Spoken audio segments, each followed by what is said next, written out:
This is it, the game you have all been waiting for. For the first time in 20 years, the Battle of the Lakes returns to J.W. Chick Austin Field. Hello, ladies and gentlemen, and welcome to Rams Football on Lakeside TV, presented by Reliance Bank. I'm Chase Hartzell, on the call tonight with my colleague Jeremiah McIntosh. Good evening, and ready for some action. We're just about ready to kick off this 2018 season in a big way, but before we do, we have a special presentation of the Lakeside TV original series, Rivalry Renewed. That's coming up right after this message from our title sponsor, Reliance Bank.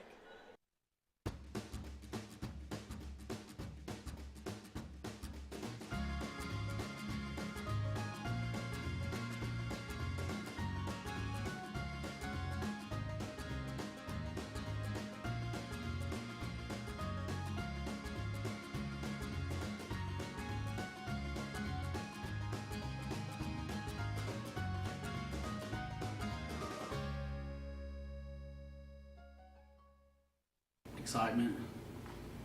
Shenanigans. Ultra dynamic. Passionate.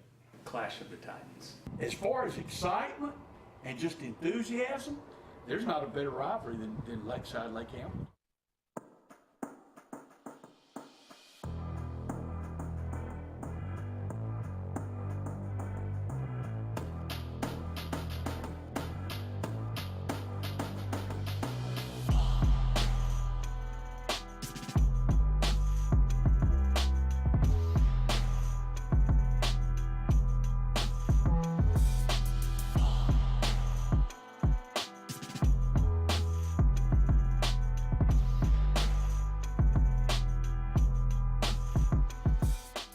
Lakeside School was founded in 1928.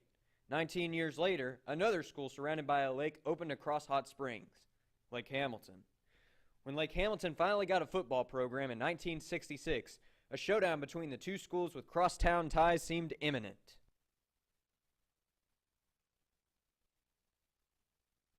The Lake Hamilton game was started in 68 or 9. And ironically, the coach that started that program at Lake Hamilton was Ronnie Moore.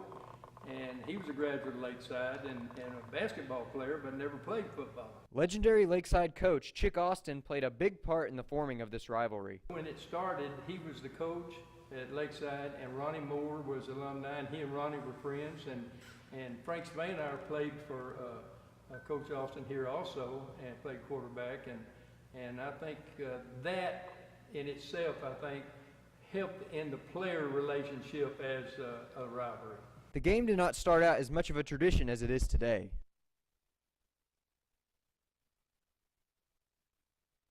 Lake Hamilton, that was their startup, so a lot of us didn't get to play but 1 or 2 innings because they put the second and third string in pretty quick. It was just a very, they just had not had a background in football at that time, so.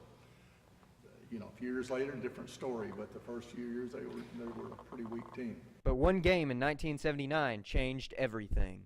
Our first game with Lake Hamilton when I was head coach, I think that might have been the start. It was in 79, the first time we played, and it was at Lake Hamilton's old field. The last time Lakeside played in the old field, and the bleachers weren't very big, so during the game, a lot of the fans would line up on a cable right behind the bench. And the game got real intense, and it was, I believe it was tied at the end of the game. Well, by that time, those fans that were at the cable were backed up against the bench. So we went out and had the coin toss for the overtime, and it was on the north end, I believe, at the old field. And when I looked around, when the overtime started, well, those people that were behind the bench were in front of the bench easing up to the hash mark. And when that game was over, they were on the field. And luckily we won. We won with a pass. It was 7-7. We scored. And when they got the ball, we were lucky to get a good hit and a fumble and recovered it, and that ended the game with that. But it was a very good game, and probably the most exciting game I've been in because the fans were right there on you, and it was just really a lot of fun. Little did they know that this rivalry was now on the rise.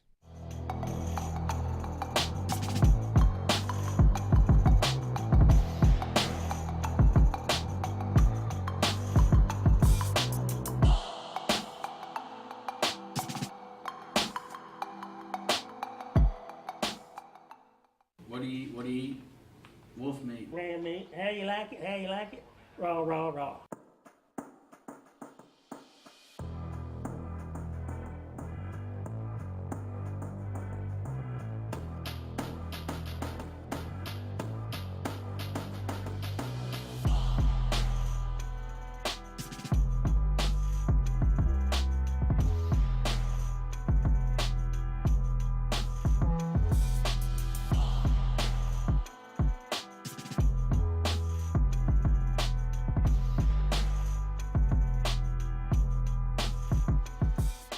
As the Lakeside-Lake Hamilton rivalry gained prestige, traditions began to form at both schools during the week of the big game.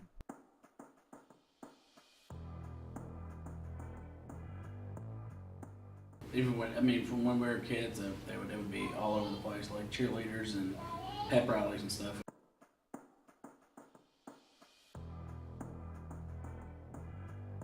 Had Oh, signs and stuff, bonfires. bonfires. We'd have pep rallies, Yeah. the night before, and a big bonfire, and our pep rallies in the gym. You would have them in the gym, and they were always a little more louder than usual, more skits than usual. Brought more people in there. That's Sometimes right. we'd have older people that might come in and say something or.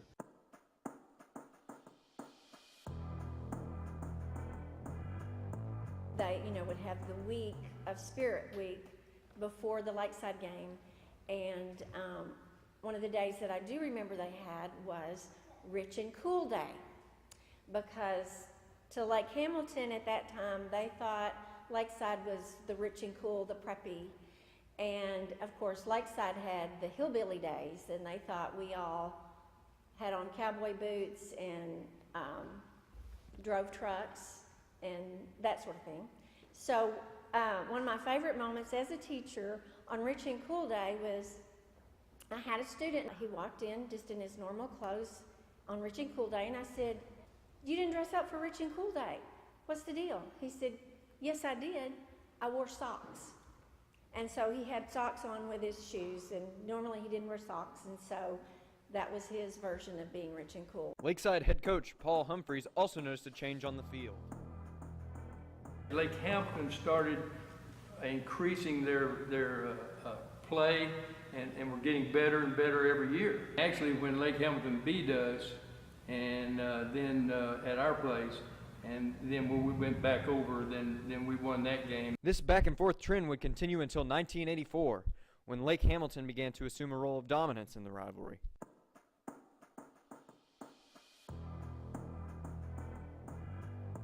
Teams beat each other. Rivalry. It's not a rivalry unless both sides win some of the games.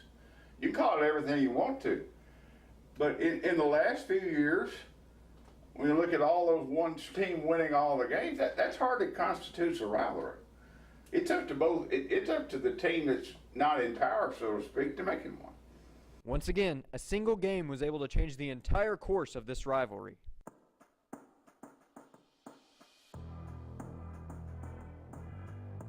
I stepped in, like I say, pretty rough times, and I think Lake Hamilton had beaten Lakeside 16 years in a row, and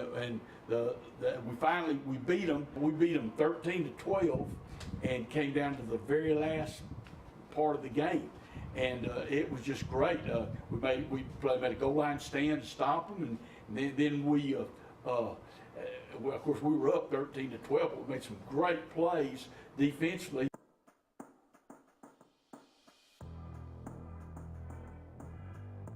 There was a few seconds left in the game. I had a sack on the quarterback, put him out of field goal range. Kicker missed the field goal into the game. This win was monumental for both the Rams and their fans. It was huge, huge. Everybody was excited. It was if we didn't win a single game that whole year, that was one game that you could tell the hallways were ecstatic that we won. It was such a big win for our fans that they kept the scoreboard on all night long and all weekend. It was like, and I walked out after I got all the kids out of the stands, out of the field house, and check on the injuries, see if anybody was hurt or anything like that.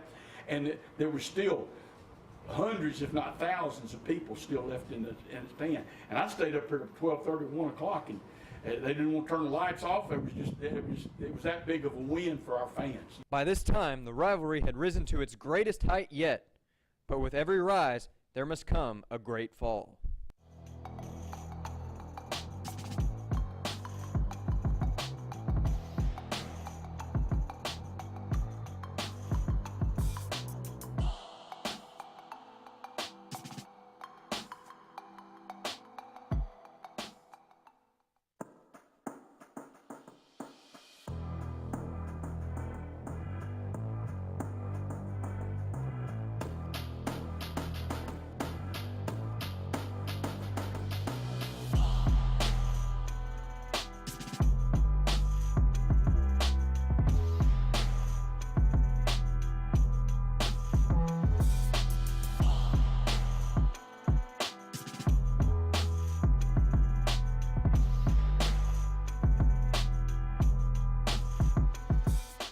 As the rivalry intensified, off-field shenanigans became a tradition of their own.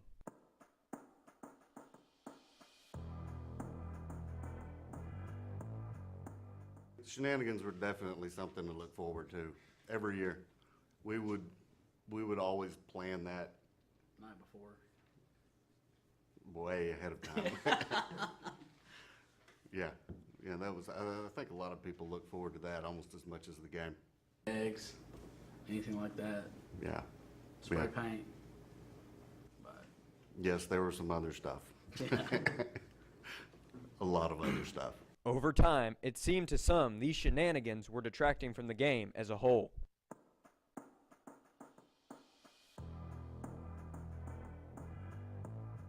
The series became known for some extracurricular activity off the field, which I call hooliganism. And both sides were responsible. It's not just one school, not just one school exclusively. But a lot of activity that had nothing to do with the ball playing, and certainly didn't enhance the status of either school.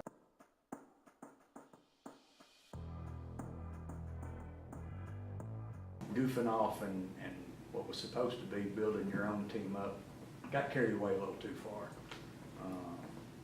Both schools, it happened all the time, but it ended up getting too carried away.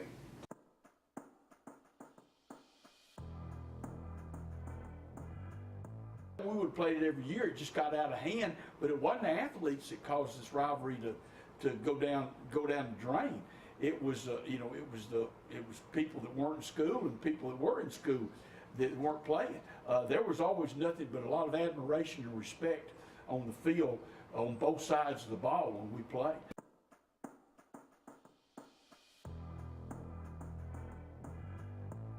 Well, me and him were assistant coaches, and we're not always privy to all the whys and why nots. You just coach and do your job, teach, and I think the reason given at the time was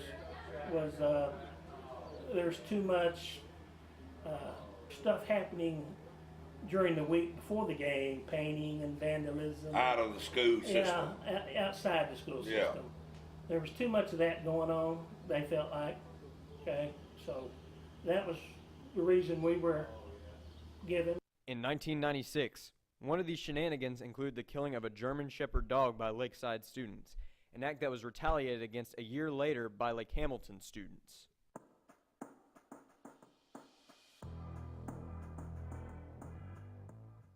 Well, an incident where there was a goat was killed and painted, which was my senior year of high school, was probably the straw that broke the camel's back. Walston's assumptions were probably correct, as just 2 years later, Lakeside and Lake Hamilton would meet for the final time. In the following years, people would wonder if the shenanigans were the entire cause of the rivalry's cancellation. You could easily point to that being the cause, but I think really the cause was, you got to win back and forth for it to be a rivalry.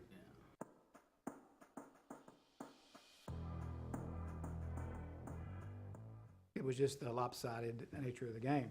I think Lakeside, they quit playing us. We didn't. It wasn't a mutual thing. They just dropped us from their schedule. And I mean, I can understand that because, you know, we were a bigger school and they had trouble competing with us. So, I mean, I don't blame them for doing that, but no, when we quit playing is because Lakeside actually dropped us from their schedule.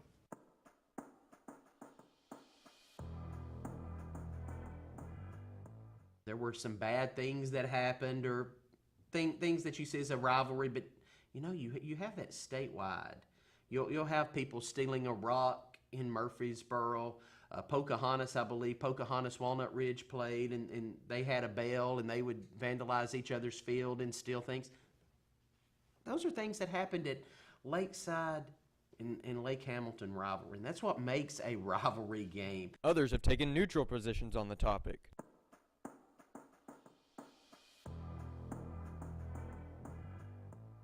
There's several reasons it stopped, but I'd be stepping on toes if I told the truth right now. So I'm just going to plead the fifth because it wouldn't make any difference. It wouldn't make any difference. Regardless, the players and coaches from both sides would have to move on with their programs.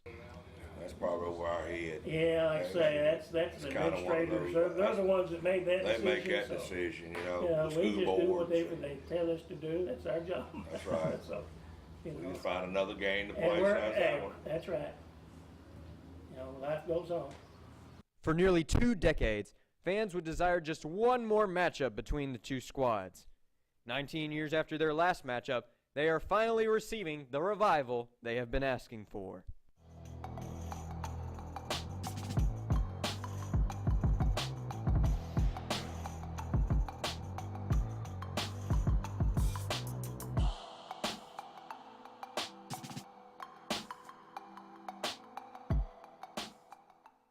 Right now, it's all about what has happened in the past, and we're looking forward to where it's going in the future. I think both sides. So we want a good, clean game and a good show for our community. And for us right now, we're looking for a new path.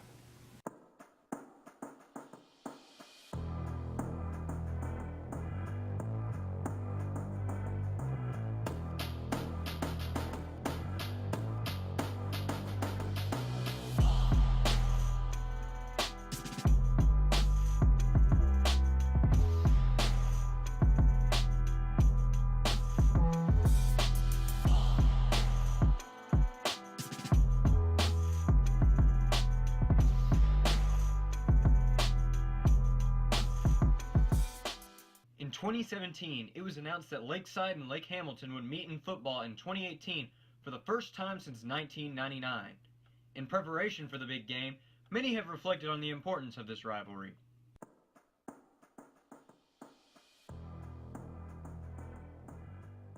I think if you haven't been here or part of that, and it's been 19 years, you wouldn't understand the true impact it had on this community. I mean, it was the biggest game of the week.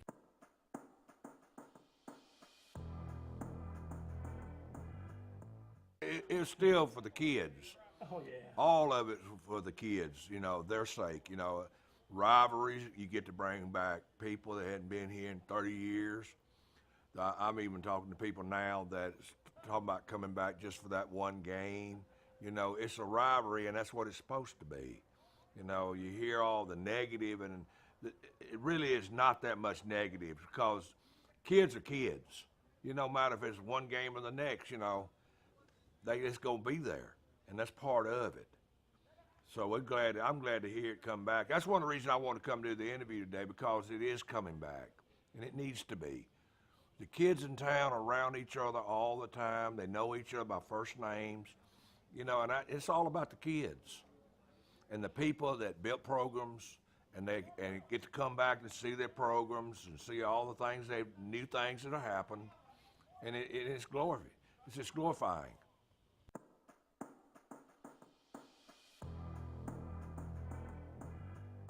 These are kids they grew up with and played summer baseball with and pee-wee football with, and they know who's on the other side, and they know those guys. So that's what makes a rivalry so special. Current Lake Hamilton head coach Tommy Gillerin has had first-hand experience with this rivalry as a Wolf. My senior year, we actually ran a halfback pass, and I actually the one who caught it in the back of the end zone to take the lead, and then we scored again later, but I think we ended up beating them 28-12, but at the time it was 14-12, and then I scored and made it 21-12, and then we scored one later, but that kind of broke the game open. And so my memory was I actually caught a touchdown pass in the corner of the end zone right over there. Of course, it was grass back then, and it was a halfback pass. While he does not have any previous experience in this rivalry, Lakeside head coach Jared McBride is familiar with rivalry games of this magnitude. I've been a part of some really good ones. I was at Battle of the Bulldog, Springdale High School and Fayetteville High School, the 100th annual game, and that's a special football game. I've been a part of Benton Bryant and the Salt Bowl, and I know what good rivalry matchups are like, and I expect this one to be just the same. Like McBride, many are anticipating an amazing atmosphere for August 31st.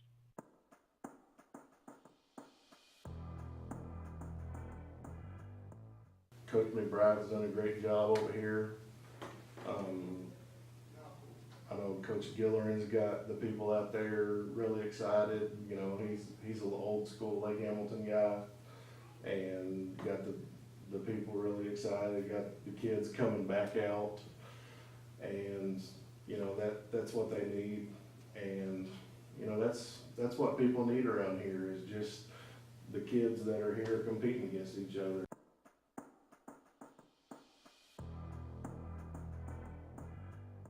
It'll just be like a festival without the merry-go-rounds. You know, it'll be just like it'll be a lot bigger than Oktoberfest, I promise you.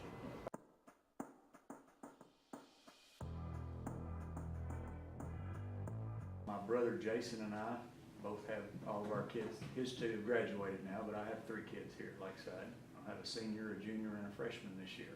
Just tell everybody I wanted to become a goat farmer and raise a bunch of rams. I'm going to be having an emotional tug-of-war. It won't be I want this team to win. I want it to be a great game, and I want it to be a fair game, and I want everybody to have fun. But it's going to be an emotional tug-of-war with me. With all this in mind, Bob Weisner of the Sentinel Record hopes for one thing on both sides. I just hope that it can be said that after this game that this is that this can be characterized for all time's sake as a friendly rivalry. Because that's the most important thing, is to leave here August 31 with a sense of good feeling about themselves, about their school, and about the other guy. One thing is for sure, Hot Springs is abuzz for this rivalry renewed.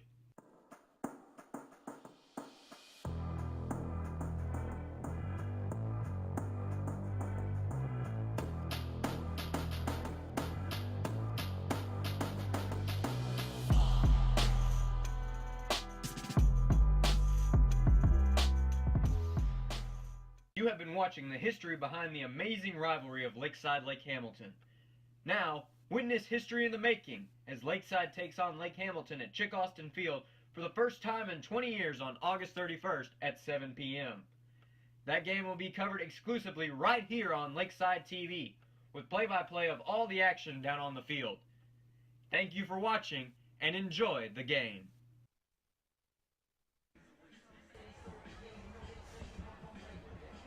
Welcome back to Rams football on Lakeside TV, presented by Reliance Bank. Once again, I'm Chase Hartzell in the booth tonight with Jeremiah McIntosh. Tonight's matchup is a very special one as Lakeside takes on crosstown rival Lake Hamilton for the first time since 1999. These two teams met annually from 1968 up until 1999, with only a couple of exceptions in the early days of this series. In 2017, the school secured a deal for a home-and-home series for these long-separated gridiron rivals, starting with this matchup tonight at Chick Austin Field and continuing next season with a game at Lake Hamilton's home field.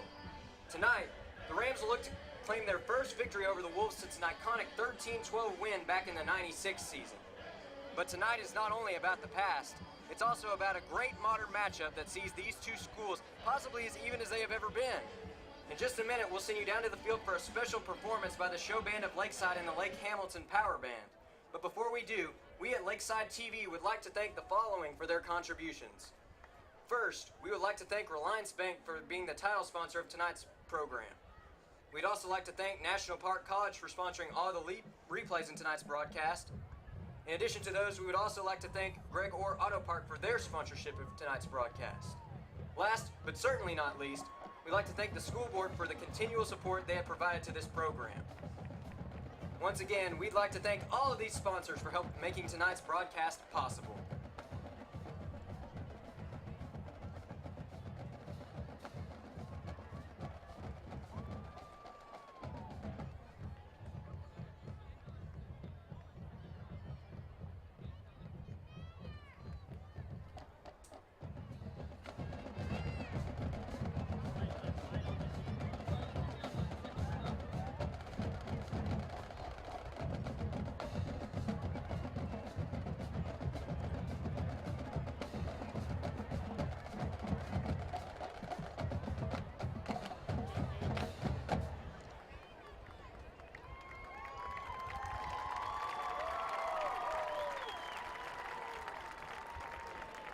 Fans, now please have your attention.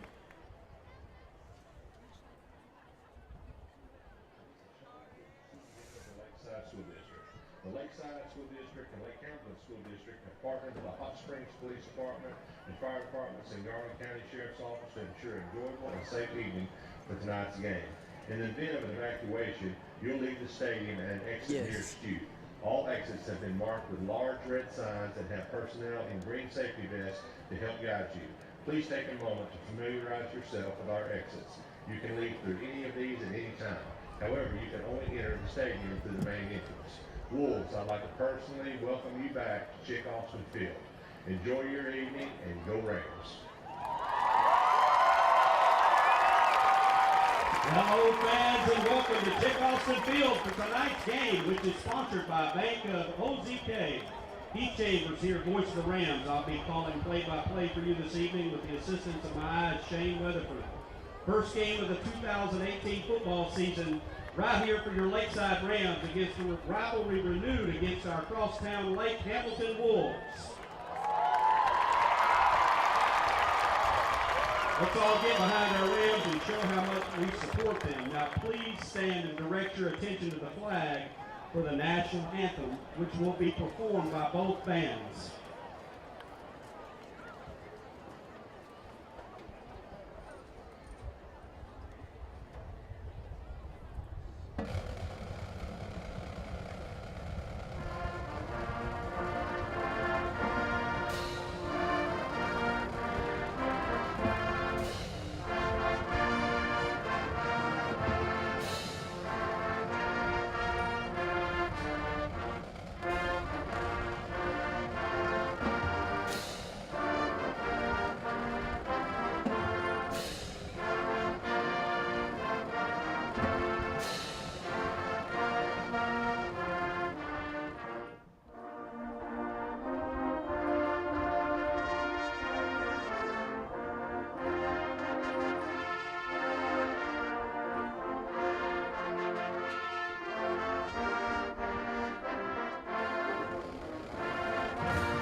Awesome, great job. Please remain standing and bow your heads for tonight's invocation, led by Lakeside High School sophomore, Mr. Brooks Bell. Dear Lord, I thank you for everyone who came out tonight to support their teams. I pray for all the players who are playing tonight. Fill them with energy and passion, but most of all, protect them. I pray for safety for all the spectators and everyone in this stadium. May this game celebrate sport and be enjoyable for everyone. In Jesus' name I pray, amen. Amen. Amen. And now for the Lake Hamilton alma mater.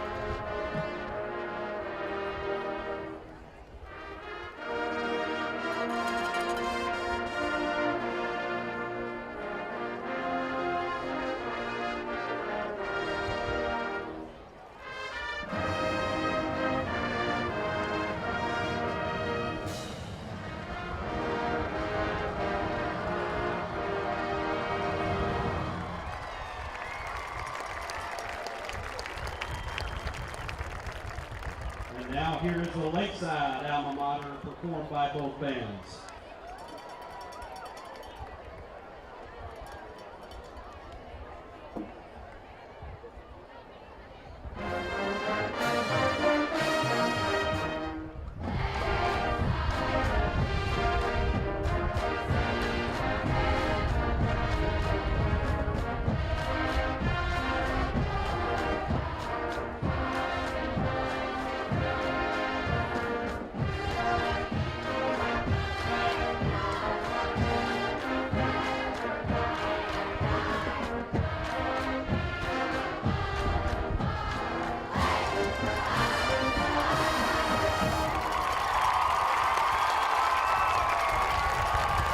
What an awesome performance. Thank you to the Lake Hamilton Band and the show band of Lakeside, folks. Let's give them a hand.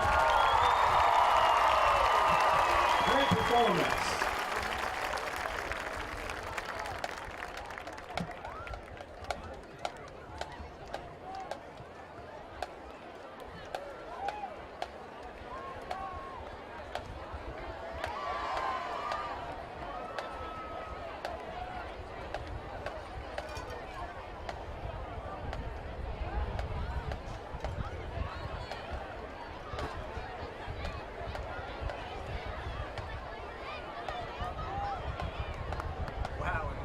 Performance right there, a great way to kick off the night. Jeremiah, I've been up here for a few years in the booth, seen a lot of great games that decided conference championships, a couple playoff games in there, but I don't think I've ever seen an atmosphere like this at JW Chick Austin Field. No, not at all. It's packed out here, the lights are on, ready for some action. Thank you for attending tonight's football game here at the Both sides are just ecstatic tonight. Great turnout by both Lakeside and Lake Hamilton. Filled to capacity here tonight at Chick Austin Field. Great atmosphere to kick off this 2018 season. Thank you for your generous donation to Lakeside this evening. In just a minute, both teams are going to take the field.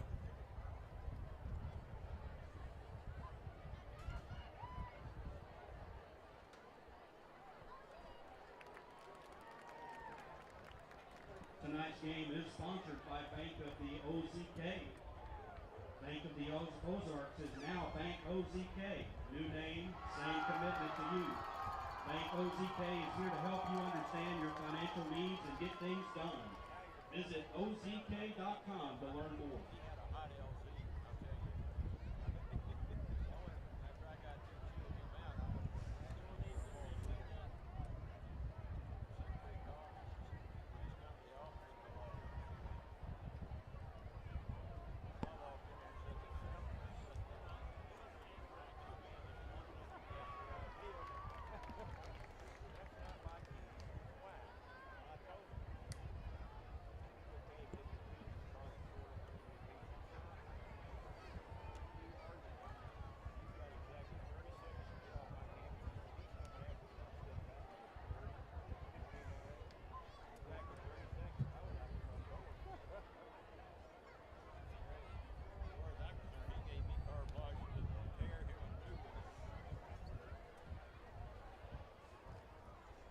And right now, as both teams prepare to take the field, we're going to take a look at Lakeside's schedule for the upcoming season.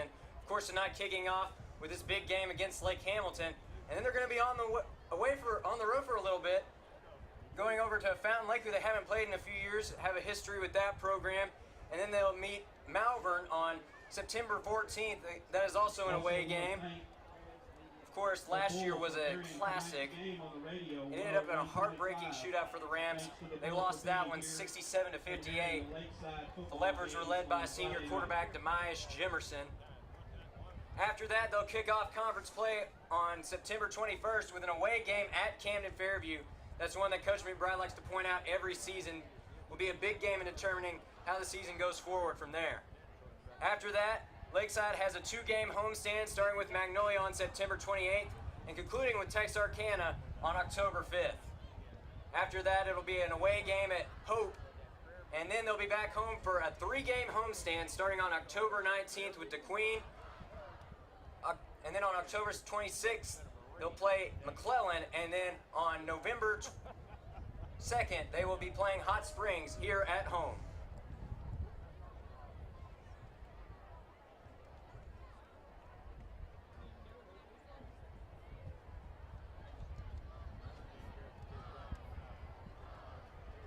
The crowds have simmered down a little bit here.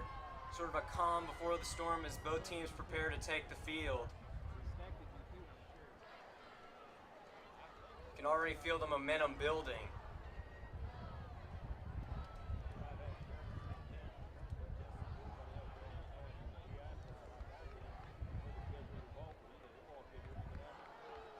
All right, and this season in 2018, there's been some changes in the 5A South Conference. A couple of new teams, Little Rock McClellan and Arkansas High Texarkana, both two very impressive programs in the top 5 in Hooten's Magazine preseason polls, will definitely prove to be new formidable conference foes in the upcoming years. The leaving teams are Whitehall and Wasson Chapel. We will not see them this year, fortunately. Oh, in 2018 conference, Texarkana, Camden Fairview, DeQueen, Hope, Hot Springs, us, of course, Magnolia, and McClellan.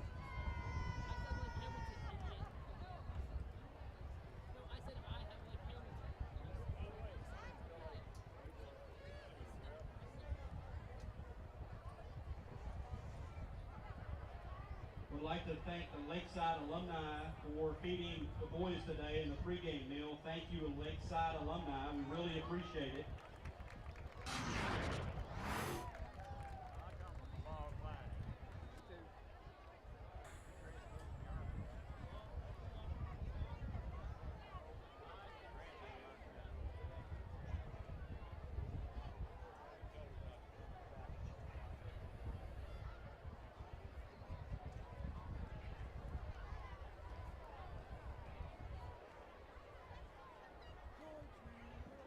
Remember, fans, pictures of Lakeside football games and all other sports. And from that view right there, you can see the Lake Hamilton crowd on the side facing away from our booth tonight.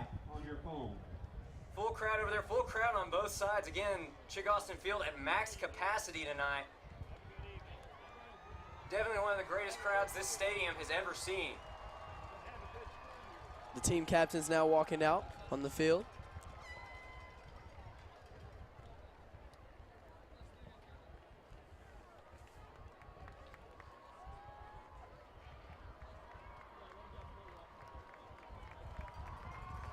Tonight's captains for Lakeside are number 62, Jonah Nestor, number 64, Logan Tipton, number 44, Aaron Killian, and number 77, Ryan Pelt.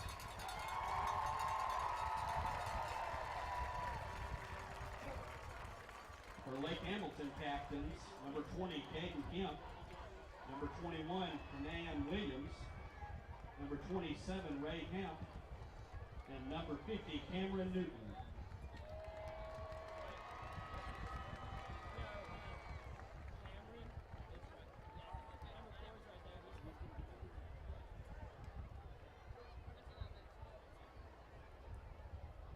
Both teams are now heading out to midfield for tonight's coin toss. Again, tonight's captains for Lakeside are number 77, Ryan Pelt, number 62, Jonah Nestor, number 64, Logan Tipton, and number 44, Aaron Killian.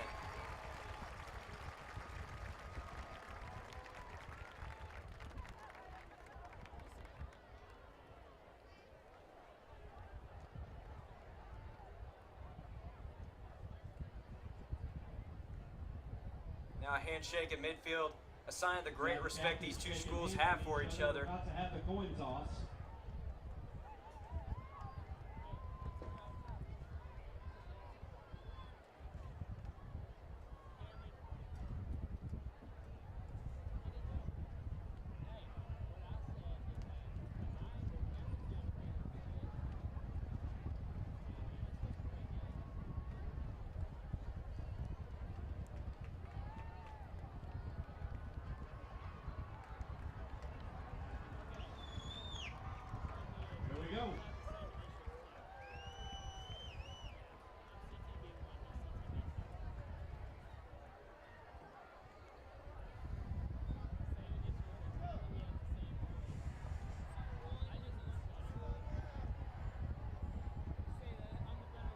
Hamilton won the toss. They choose to defer. Lakeside will receive the ball on the kickoff. So Lake Hamilton has won the toss, and they defer to receive in the second half. That means Lakeside will receive the opening kickoff.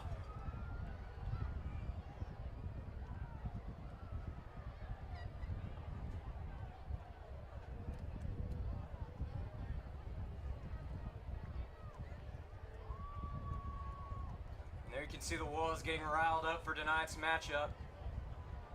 I want to remind everybody to please show good sportsmanship tonight. Let's all have a good evening and cheer on our teams.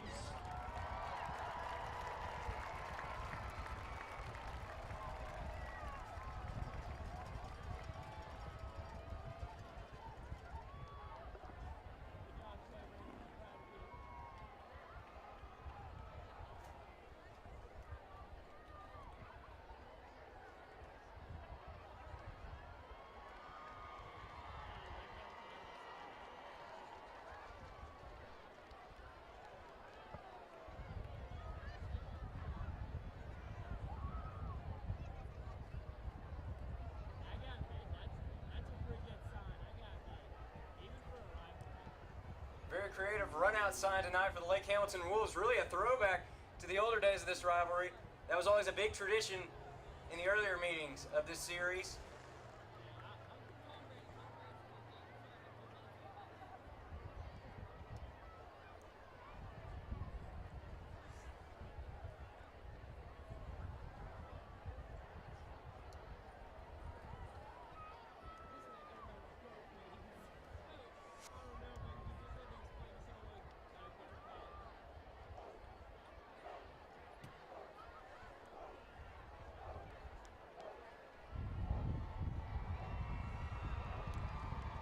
As you can see, Lake Hamilton is very hype, and so is Lakeside.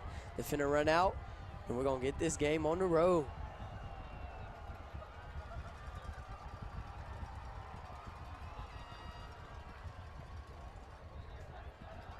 And here come the Wolves.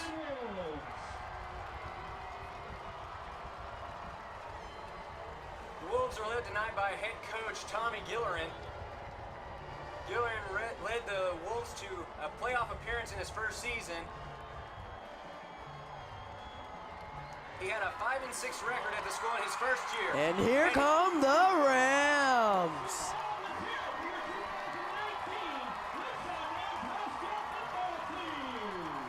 And there go your Rams.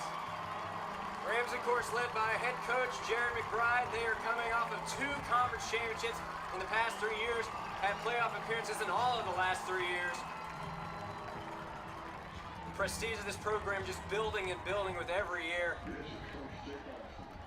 Welcome you to Austin Field.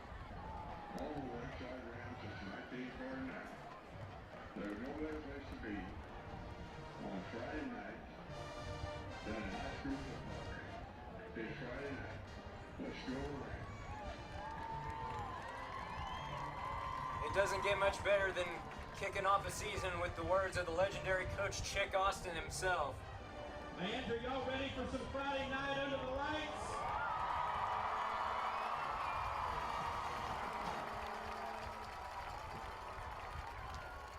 Good luck to both teams. Let's have a good game. Now the Rams are taking the field, getting ready to receive the kickoff.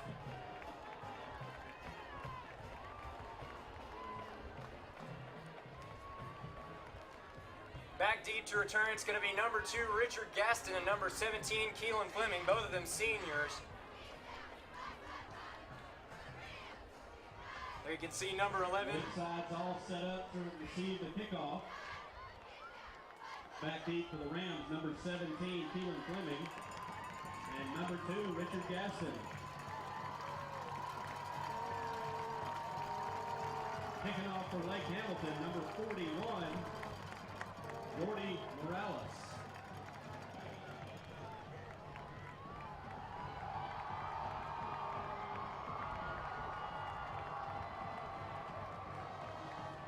Kicking off tonight for the Wolves is number 41, Jordy Morales.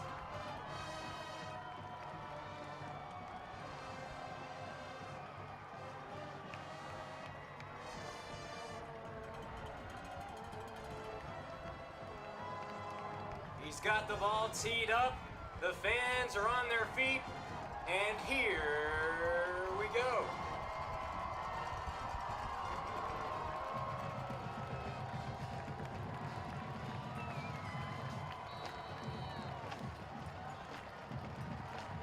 And the kick is away. There's number 2, Gaston on the return. He's going to break up the middle of the field. There he goes, and he is taken down around the 40-yard line. But what a great return to kick off this ball game for the Rams. The fans already on their feet. It's going to be an electric atmosphere tonight at Chick Austin Field. Ball will set up shop for the Rams at our own 39-yard line. First down and He just had some key blocks there, and he went right down the middle. He got to the 40-yard line. That's a great way to start out. Good field position.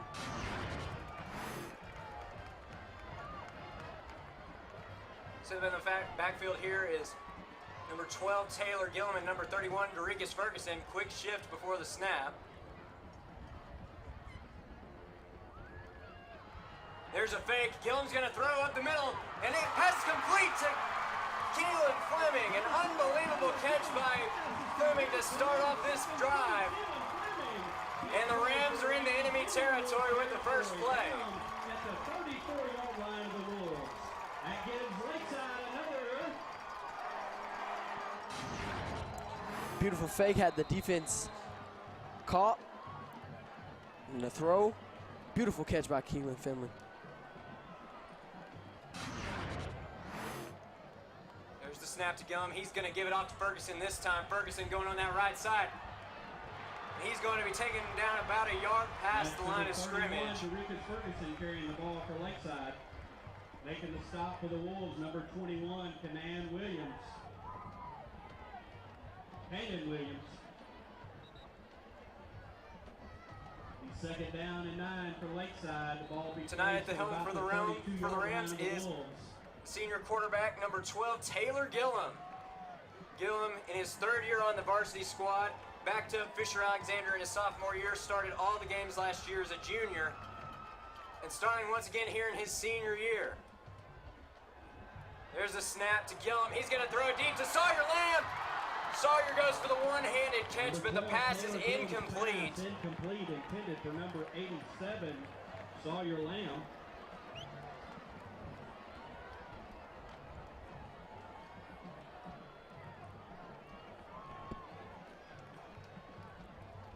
That'll bring up third down and 8 for Lakeside.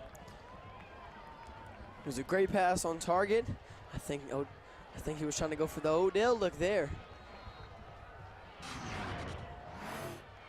It's going to set up the Rams with 3rd and 8.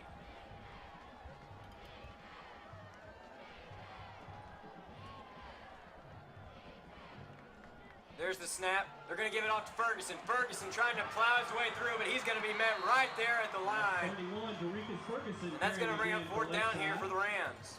Making the stop for Lake Hamilton, number 47, Nasi Lee. Nasala.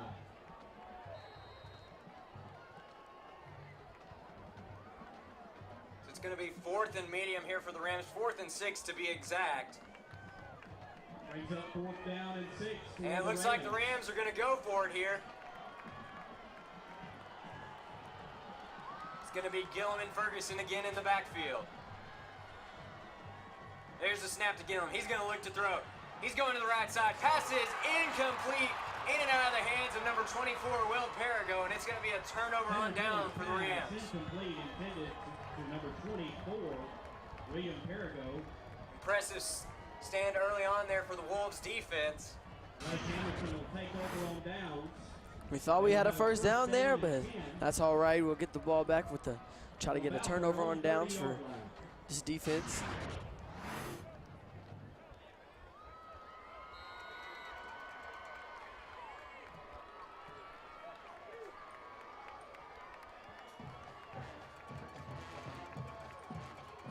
Wolves setting up here for their first drive of the ball game. There's a give onto the left side. That's number 18, Braden Broughton for Lake Hamilton. That run's going to be good for a few yards, bringing up a 2nd and 4 here for the Wolves. And number 64, Logan Tipton. Gain of about 6 brings up 2nd down and 4 for Lake Hamilton.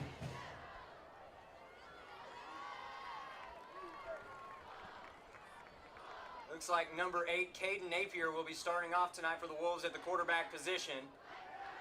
And it's a fake. Rolling to the right side. Pass is complete, and that's going to be good enough for a Wolves first down. Number 8, Caden Napier's pass is complete. Number 2, JT Bardwell on the reception. Bardwell. That gives Lake Hamilton a 1st and 10 from their own 44-yard line. And the Wolves have such a strong run game. It'll be interesting to see if they utilize the play-action pass more as we go along in this ball game.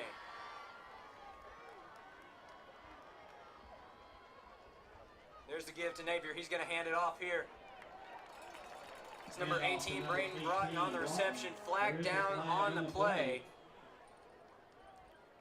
We'll look to see what the call is here. Holding will be called against Lake Hamilton. It's going to be a holding call on Lake Hamilton, so that's going to back them up a bit. That was number 11, Garrett Peterson, on the stop for Lakeside.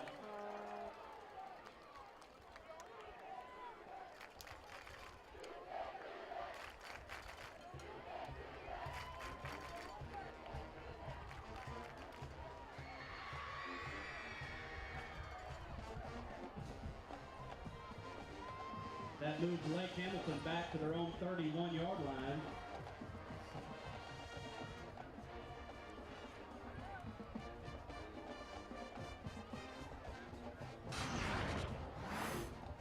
See there, he was grabbing the jersey of number 64. Of course, you cannot do that. Brings up 1st down and 22 for Lake Hamilton. That was number 50, Cameron Newton, with the holding penalty. That's going to set up a 1st and 22 here for the Wolves.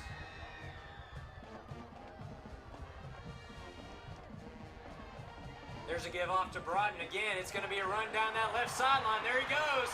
Back to the original line of scrimmage. Here it looks like he got a 1st down on that huge carry. Good for at least 20 yards. Lakeside, Gray.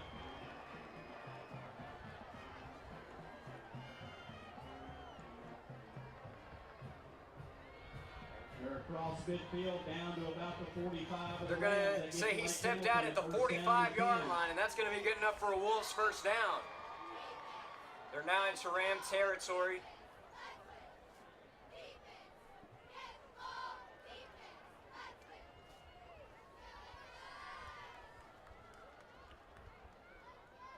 There's a snap to Napier. Again, he's going to give it off to Broughton on that left side.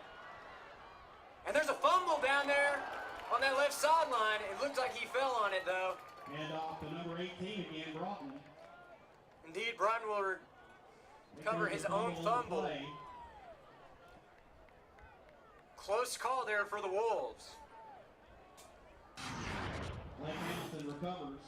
Tried to hit that spin move there, and the ball was hit out, but he jumped right back on it. It is still there. Lake Hamilton's ball. 7 for Lake Hamilton. It was spotted at about the 42-yard line of the Rams. It'll be 2nd and 7 here for the Wolves. Ball on the 42-yard line.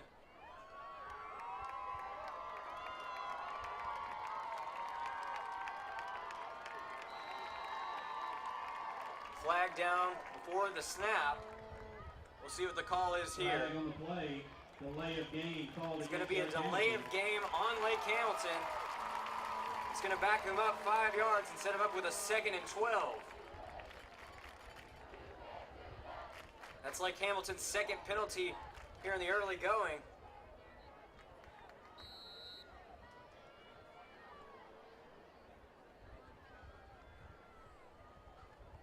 That'll back them up 5. It'll bring up 2nd down and 12 for Lake Hamilton.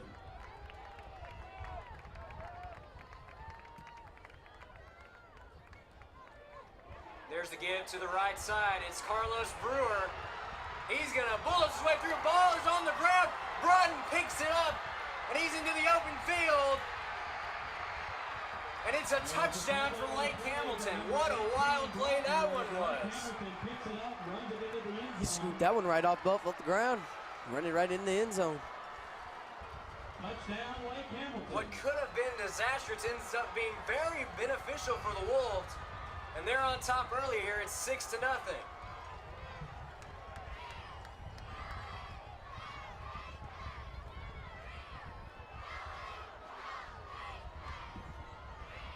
Number 95, Spencer Hillard, is going to line up for the PAT.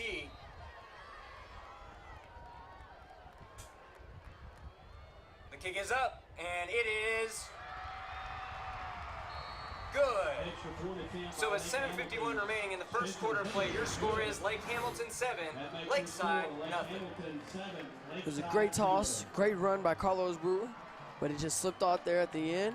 And what thought was going to be disastrous, number 18 scooped it right up and went in the end zone. Great forced fumble there by number 11, Garrett Pinkston of the Rams.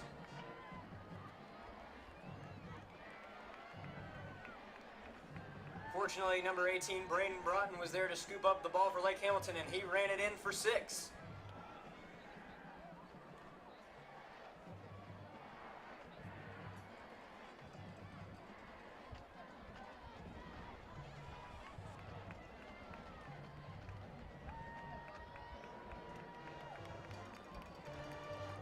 See Coach Rockwell, the defensive mastermind of this Lakeside team, going over the drive with his players, preparing for the next one.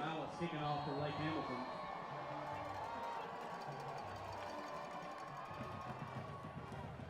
And this one's going to be a squib kick up the middle. It's going to be number 4, J.J. Harville on the return, and he's going to be stopped at around the 30-yard line. There's going to be penalty flags down after the play. We'll see what the call is here. Number 20 making the stop for Lake Hamilton, Kemp.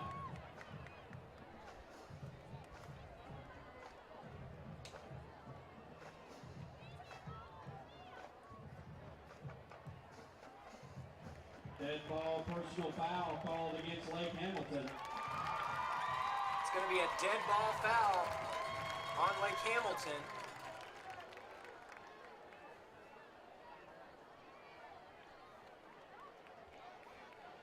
That's going to move Lakeside up about 15 yards. That's a 15-yard penalty. That'll set Lakeside up at their own 47-yard line. First down and 10 Rams.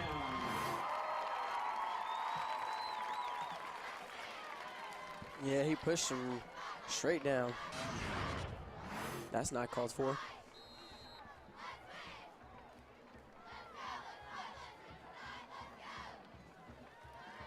So again, it's Gillum and Ferguson in the backfield. There's the snap and the give off to Ferguson. Hand off to number 31, Derickis Ferguson. Making the stop for Lake He's going to move the Hamilton, ball number up about 27, Ray Hemp. 2 or 3 yards beyond the line of scrimmage. 55, Austin O'Neill. Short gain of 2 brings up second down and 8 for the Rams.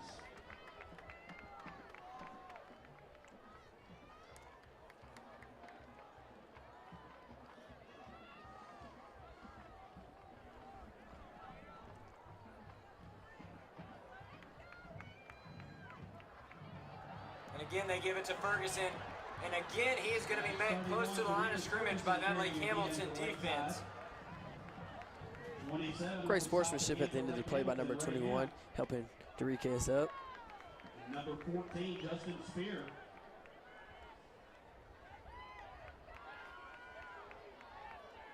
Maybe a half yard on the play brings up third down and a long 7 for the Rams. They've had 2 run plays, and let's see if they'll turn it around and start passing the ball.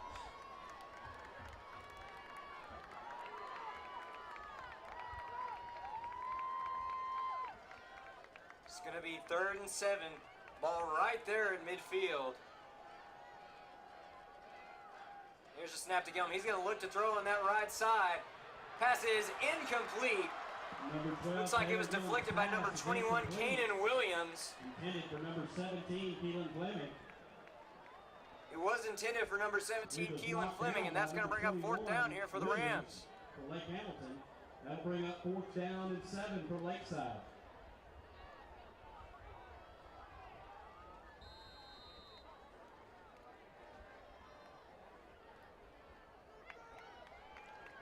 facing a 4th and 7 here at midfield. It looks like the Rams are going to go for it.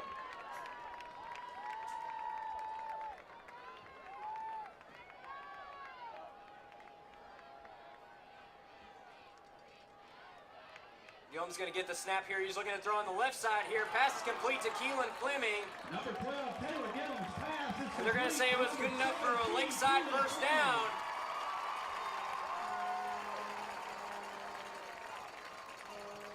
A gutsy call there in the early going, but it pays off here for the Rams. Knocked out of bounds by number 44, Braden Qualls. But that's good enough for another Lakeside Rams. Great pass. And great way to catch the ball. And resulted in a first down. Fleming with 2 receptions already in this game. There's a give off to Ferguson up the middle. And this time he's going to bulldoze his way through Lake Hamilton deep for some decent yardage. Number 47 for Lake Hamilton making the stop. They'll say he was tackled at the 36-yard line.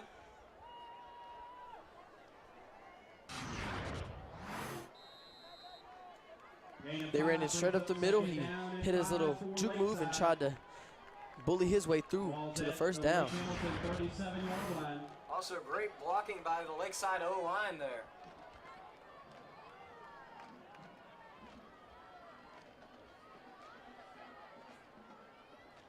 There's the snap. Gillum's looking to throw again on that left side. He's looking for Lamb again. This time the pass is complete.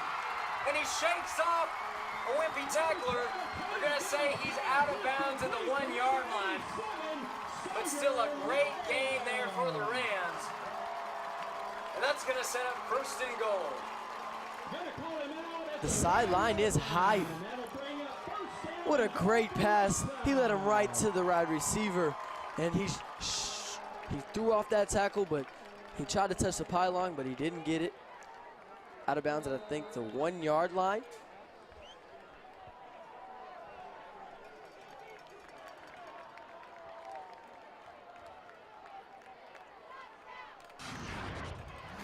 They're going to mark the ball about the length of the end zone away from the goal line.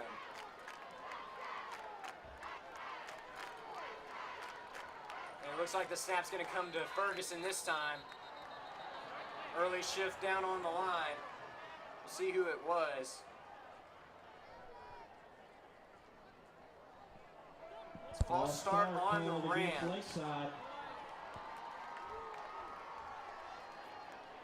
That'll back them up a bit. Still 1st and goal. Be 1st and goal from about the 5.5.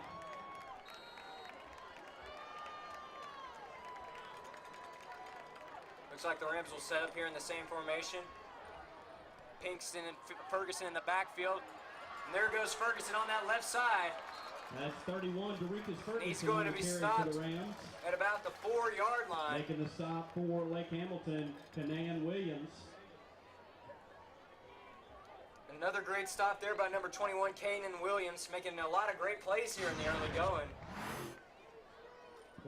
Having some good running game.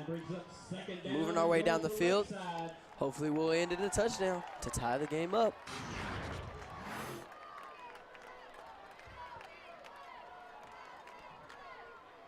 And again, they'll set up with Ferguson and Pinkston in the backfield. Here's the snap. Running to the left side. Ferguson gets tripped up there. That's 31. He reaches towards the goal line. It looks like they're going to mark it down at the 1-yard line. Dustin O'Neill. So it'll be 3rd and goal here for the Rams. Austin O'Neill.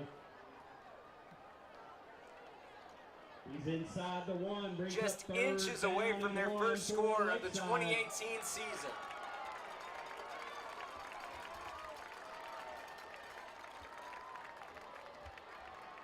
It looks like they'll stay with Ferguson and Pinkston in the backfield.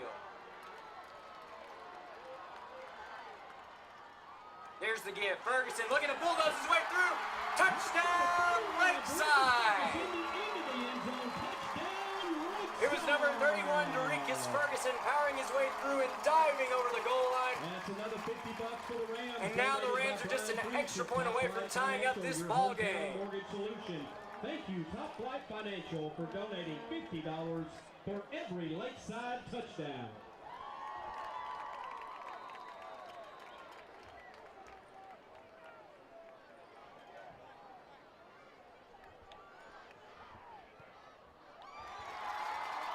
Josh Hickson's kick is up, and it is good. So with 3:48 remaining in the first quarter play, Again, we want to give a thanks to 7-7. Again, we want to give a thanks to National Park for these replays. Doriquez. I want to give a big shout out and thank you to the Hot Springs Baptist Church. He just jumped over the O-line. He bullied his way in the end zone.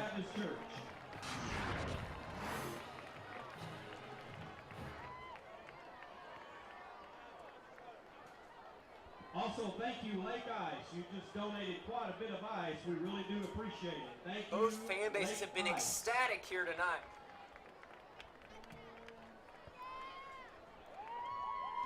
Remember, fans, tonight's game Attendance is in full sponsored force by on Bank both sides. OZK. Meet Bank OZK. There you can see the We're building Lakeside community student one section. Tonight's relationship team at a is time. blackout. Let's work together to help you reach your And on the other financial side of goals. things, Lake Hamilton has brought their student section, and they have a whiteout theme this evening.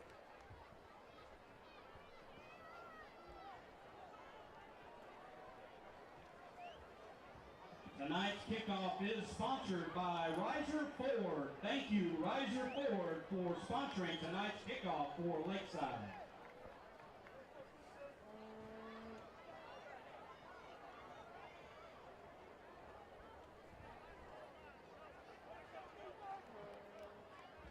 Back deep for Lake Hamilton's number 18, Braden Broughton. Kicking off for Lakeside Rams. Hinks has teed this one up to kick it away. Number 18, Braden Broughton, back deep to return. It's a short kick here. That's number 20, Caden Kemp. Caden Kemp on the return there, but he was quickly met by Ram defenders. Number 23, Colton. And just like that, the Wolves will come up to set up for another drive. Lake Hamilton will have a first down and 10 from their own 32-yard line.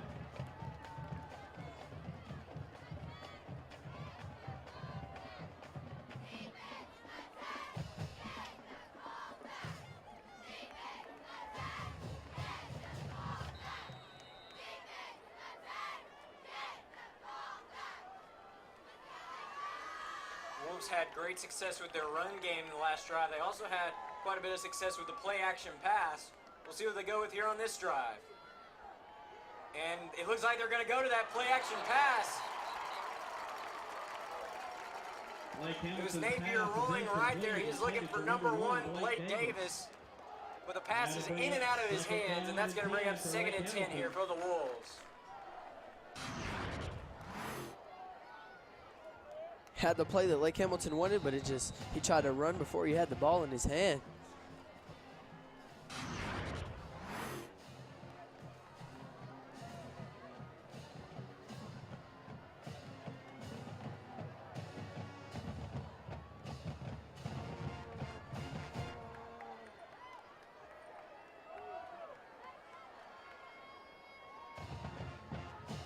And there's the give off here. It's going to be number 11, Zach Bradley, on a carry.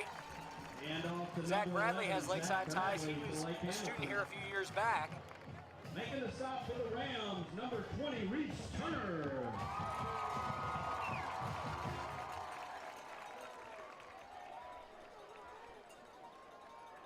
And there you can see number 31, Doriquez Ferguson, playing on both sides of the ball this evening. Third down and 6 for Lake Hamilton. Fans, it's third down.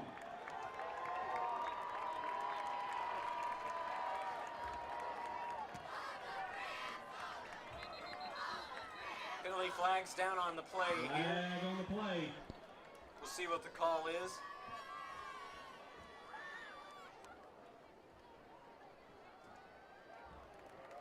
There's going to be a false start on the Wolves. False start. So that'll back them up 5 yards and set them up with a 3rd and 11. Replay third down brings up 3rd down and 11 for Lake Hamilton.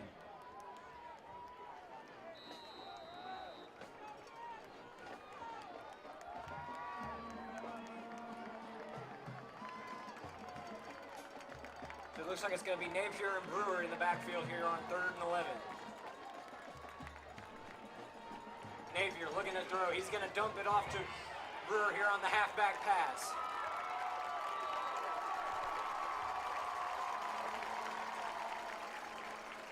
Pass is complete. And the to screen Cole pass is Brewer. good enough to get them back to the line of scrimmage, but not much Making the further. stop for the Rams, And that's going to 55, set the John Wolves on the Brewer. 4th down. And 44, Aaron Killian. That brings up 4th down. They try to for draw Lake the Hamilton. defensive line, do a halfback slip screen out. Didn't turn out in their favor, though.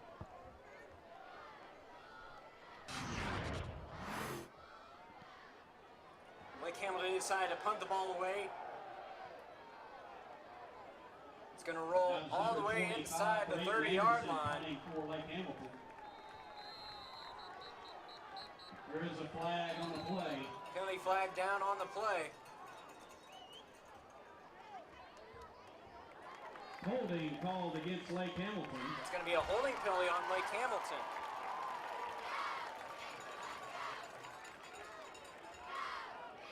Looks like Lakeside's going to accept the penalty. Rams team made a great stand on that drive. Now let's see if the offense can capitalize. Had a great drive last time out. Capped off by that short run by number 31, Derekus Ferguson. Anderson will be the punter for Lake Hamilton. Back deep for the Rams will be number 1, Isaac Eccles, and number 2, Richard Gaston. It looks like, in fact, they will replay the punt here. Back deep to return number 1, Isaac Eccles. Also back there, number 2, Richard Gaston.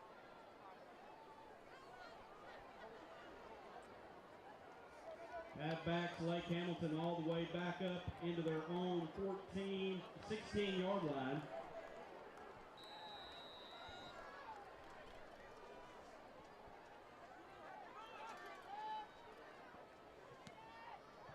Kick is away. And Eccles indicates for a fair Number 1, catch. Isaac Eccles, fair catch is the punt for the Rams. They take over 1st down and 10 from Lake Hamilton's own 45-yard line. So here come the Rams, setting up for another drive.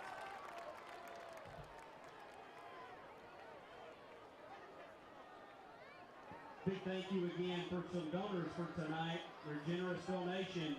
Hot Springs Convention Center, Visit Hot Springs, Tractor Supply Company, and Rent-A-Center. Thank you very much. Remember, fans, pictures of Lakeside football games and all other sports are at lakeside-rams.com or download the Smokebug website app.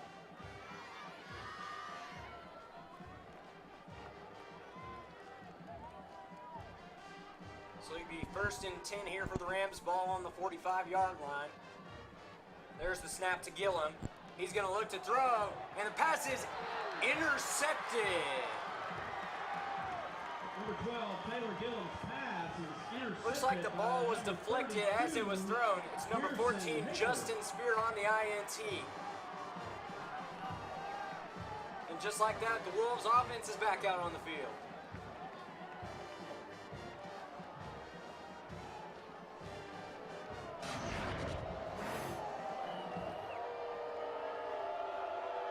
Looks like he had a little pressure coming towards him.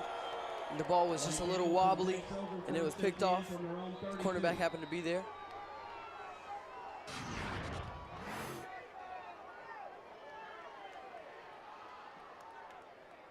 Correction, that was 14, Justin Spear with the pick.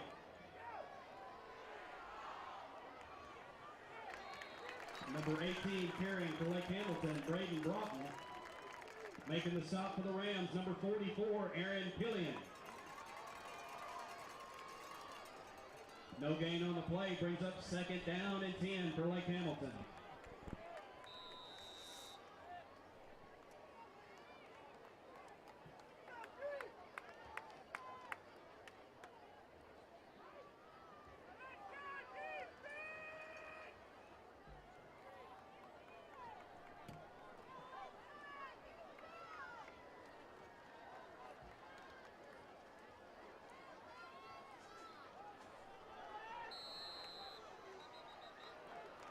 There's a Penalty flag down on the field. Delay of game. It's going to be a delay of game on the Wolves. The 2nd time they've received that penalty already here tonight. That is a 5-yard penalty. And that'll back up Lake Hamilton 5 yards, setting up a 2nd and 15. With the ball on the 27. Second down and 15 for the Wolves.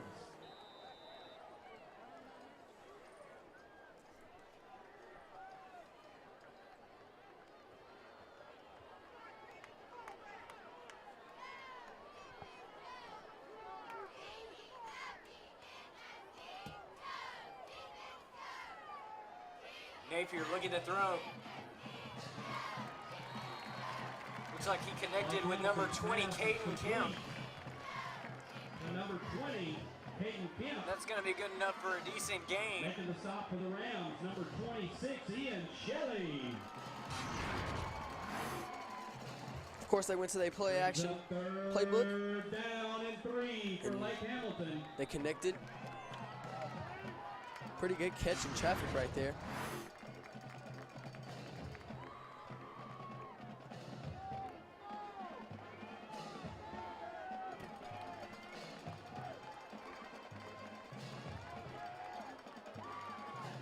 Napier's going to give off here. It's Carlos Brewer. On the left side, helmet comes off. And Brewer's able to stay on his feet. Looked like it was number 55, John Michael Fuller of the Rams, who lost his helmet. He'll have to come out for a play. 44, Aaron Killian. 26, Ian And it looks Shelley. like that's going to mark the end of the first quarter. Number 20, Reese Turner. They're all on the stop for the Rams, stopping them short. It brings up 4th down for Lake Hamilton. They handed it off. It was a great hit right there. Contact on the helmet right there. It fell off. He shook off the tackle, and more Rams came to take him down. And that play is going to mark the end of the first quarter of play. So with 12 minutes already in the books, your score is Lakeside 7, Lake Hamilton 7. We'll be right back after these messages.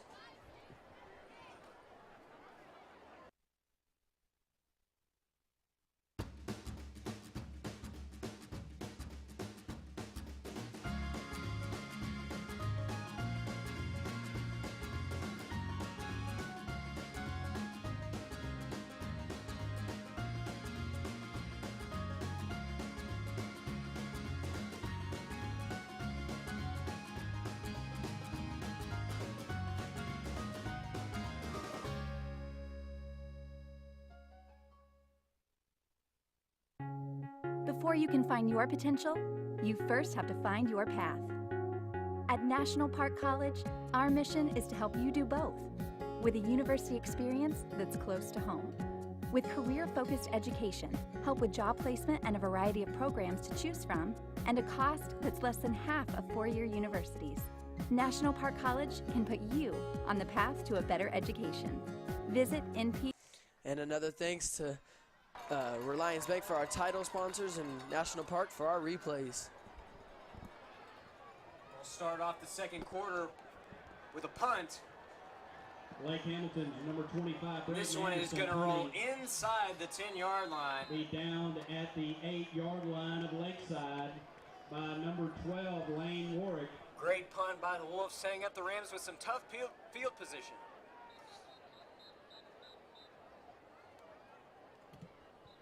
Officials timeout.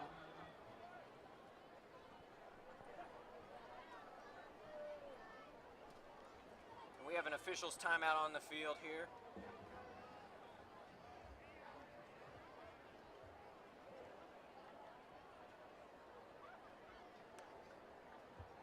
Lakeside will set up shop inside their 10. First down. There you can see number 55, Rams. John Michael Fuller. All-state football player a year ago, also finished 4th in the state in wrestling. Very talented young athlete right there.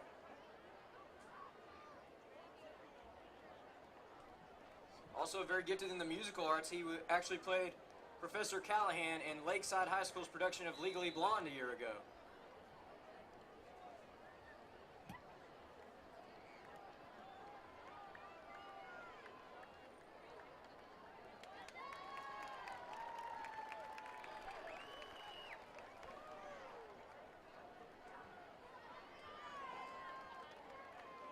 Gillum's going to get the snap here, and he's going to give it off to Ferguson. Ferguson looking to run on that left side.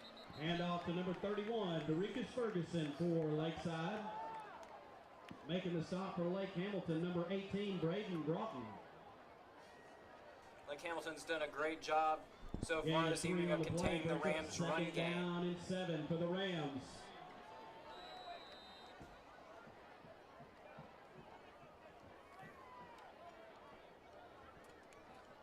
We'll see if these running plays could perhaps set up the play action pass here moving forward.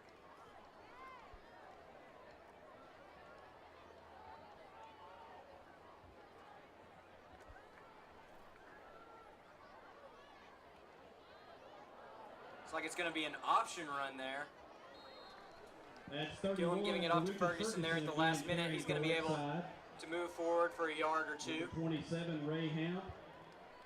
Number 47, Nasalai on the stop for Lake Hamilton. Short game brings They were up trying to run an third option down there, and but there's a 4 little for the Rams. miscommunication, and the quarterback turned the wrong way and gave it to the running back a little late.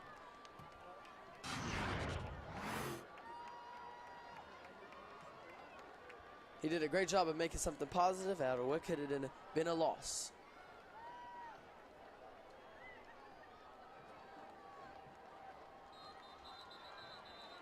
Flag before the play.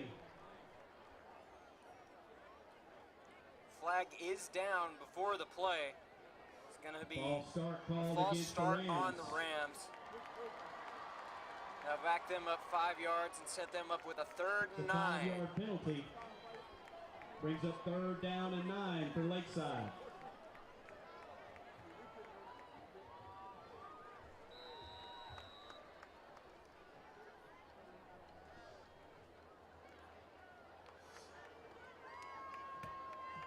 So it'll be third and 9 here. Rams backed up deep into their own territory. Gillum and Ferguson in the backfield. And Gillum's going to look to throw. He bullets one over to the left side, and the pass is complete. Gillum's pass is complete. It's number 87, Sawyer Lamb on the reception, and that's going to be good enough for the Rams' first down. All the way out to the 22-yard line. That's good enough for another Lakeside We were backed up in Rams. close range to our end zone, but great throw, great catch, way to get down at the first down.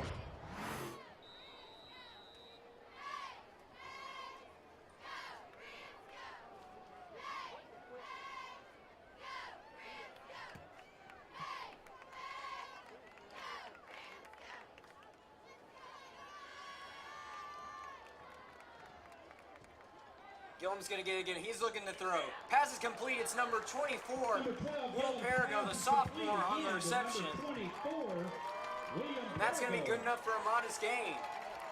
Making the stop for Lake Hamilton, number 30, Blaine Marriott.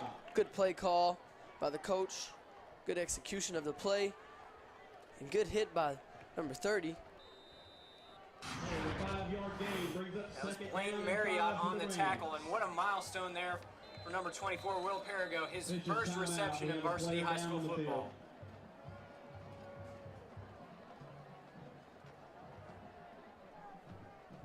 Have an injury on the field, Lake Hamilton.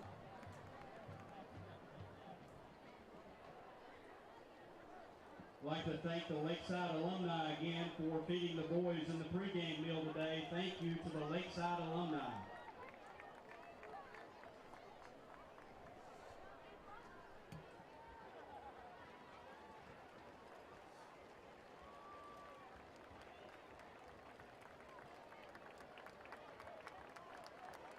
Give him a hand, folks.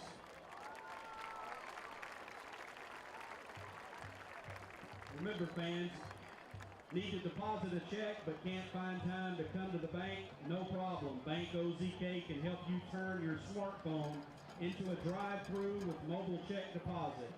Our bank, OZK mobile banking app, makes it easy.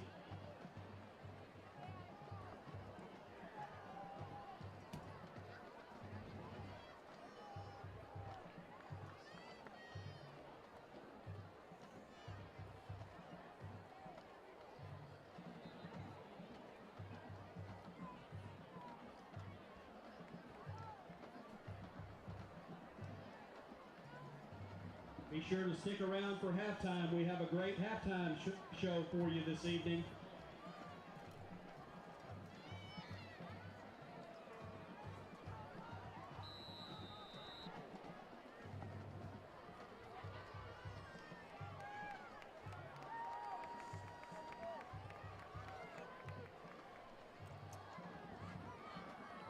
It'll be 2nd and 5 here for the Rams. Ball on the 27. It's going to be a give to Ferguson. Ferguson is going to bulldoze his way through there, making his way up close to the markers. Making a stop. Flag down at the end of the play. Pearson Haker. There is a flag on the play. They'll bring it back. Holding called against the Rams. It'll be a holding call on the Rams. So that play will be brought back.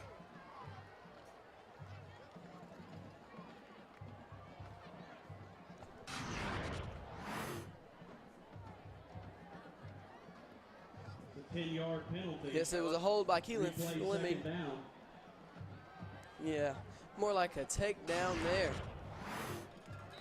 Looks like he just got a little bit too much jersey on that one. For the Rams.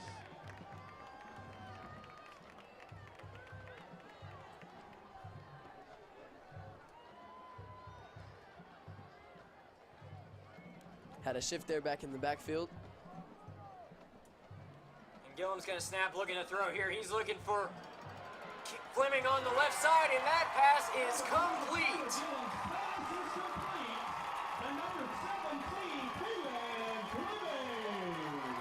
And almost immediately, Fleming making up for that holding penalty of a gain of about 30 yards. Will be placed at the 49-yard line. That's good enough for another Lakeside Rams. They were running a halfback slip screen. It bit the defense, and they threw it deep to Keelan Fleming. What a great yardage gain, and what a beautiful pass by the quarterback.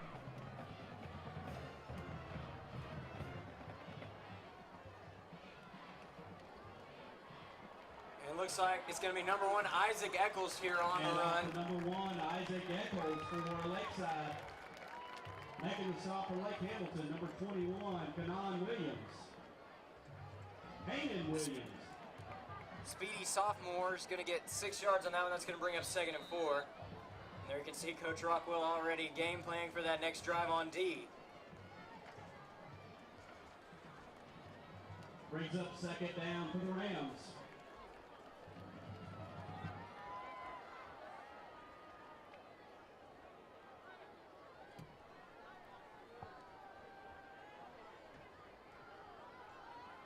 Again, it's Ferguson up the middle. Looks like he got tripped up there. Off the 31 The helmet is off. Making the stop for Lake Hamilton. It looks like it's going to be number 72, Adrian Macias. Officials timeout. And hold on, there might be a player down there on the field.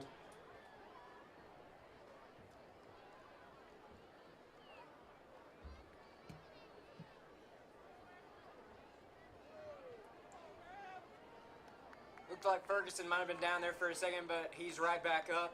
They're going to spot him just short of the first down. Brings up 3rd down and a yard for the Rams.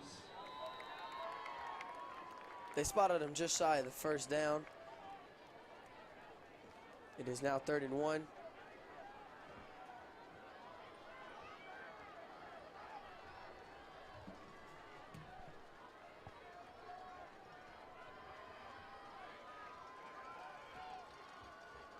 They're going to give it off to Ferguson up the middle, and he's going to have a first down, it looks like, maybe more.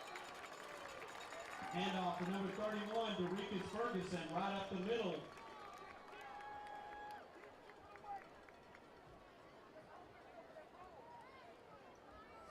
Making the stop for Lake Hamilton, number 21. Indeed, it is good enough for a Lakeside first down. Good enough for another Lakeside Rams. So that power up the middle there by Ferguson is going to move the 6.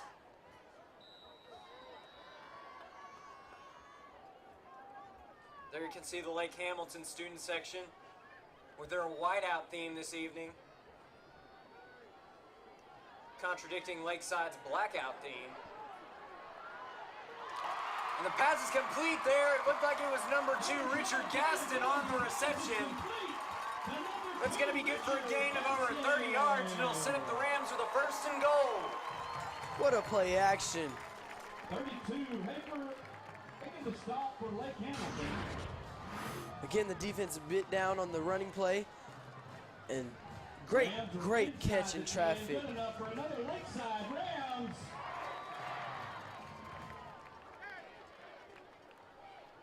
Gillum's made some great passes here in the first half, really showing his experience.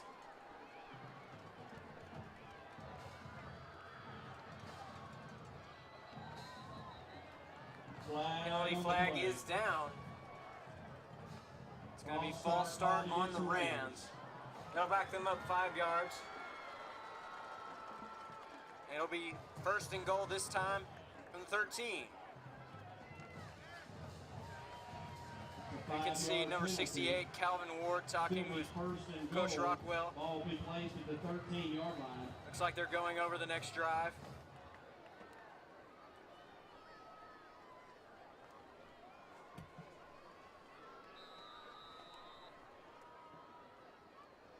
Timeout. We have a timeout down on the field. Their first timeout of the half. It's going to be a timeout called by the Rams. With that timeout, we will take a break ourselves. We'll be right back after these messages. Pictures of all Lakeside football games and all other sports.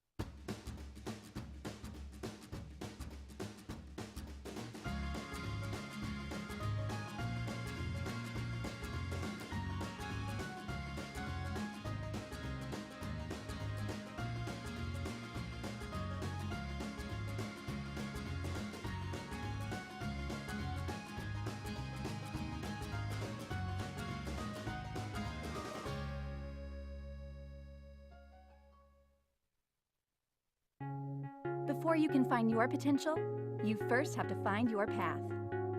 At National Park College, our mission is to help you do both, with a university experience that's close to home. With career-focused education, help with job placement and a variety of programs to choose from, and a cost that's less than half of four-year universities, National Park College can put you on the path to a better education. Visit np.edu today and find your path. We are back live here at Chick Austin Field. Just over 6 minutes left to go here in the first half of play. Be sure to stay tuned for tonight's halftime festivities. We've got a great lineup for you, including performances by the show band of Lakeside as well as the power band of Lake Hamilton. The ceremonies will also include the presentation of Lakeside's 2018 5A Soccer State Championship rings. The first state championship for the soccer program in its entire history.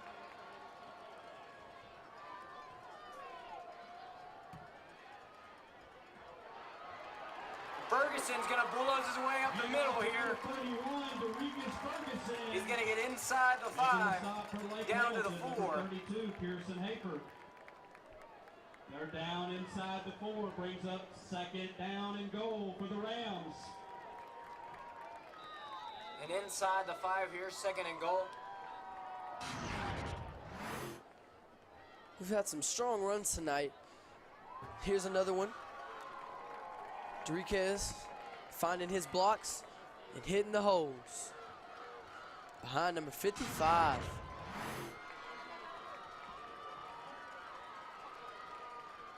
Ferguson's going to take it over the left side there. He's going to try to keep pushing his way through. He reached over. Did he get it? Direct snap to 31, Ferguson again for the Rams. They will mark him down just outside the goal line, down around the 1. 1-yard line. That'll bring up It's going to be 3rd down. For the Rams.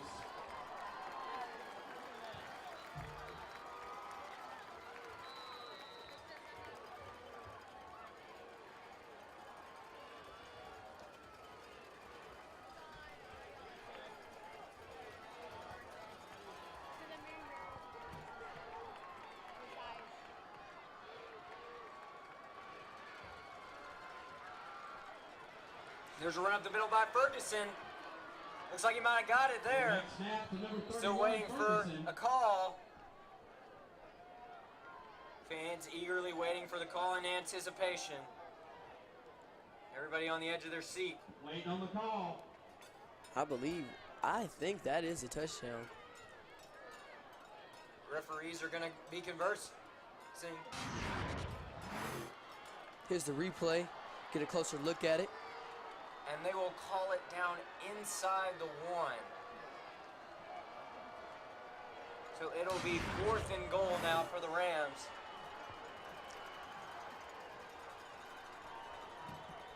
It's like stepping distance from the touchdown.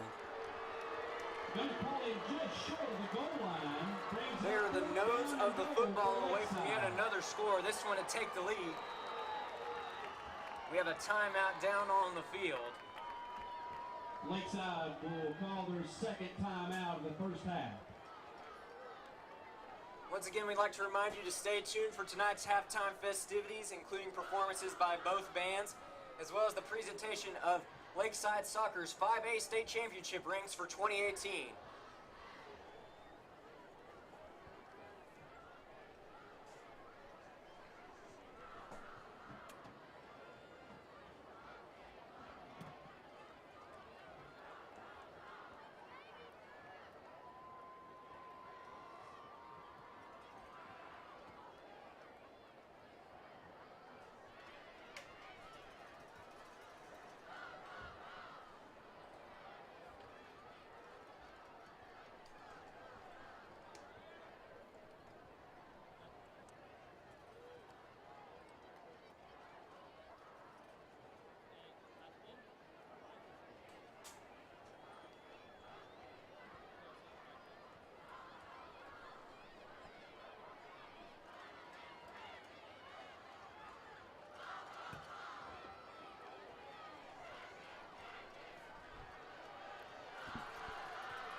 The crowd is standing up on their feet.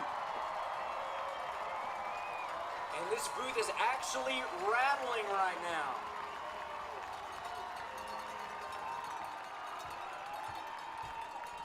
There's Ferguson. He found a break in the defense, and it is a touchdown for Lakeside. Derekus Ferguson with his second touchdown of the evening. His second touchdown overall early in this campaign. And the Rams have taken the lead for the first time in this ballgame. Donating $50 for every Lakeside touchdown.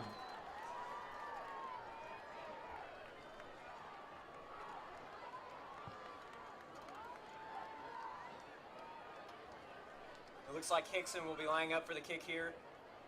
Sophomore quarterback number 10, Will Ross, holding the kick.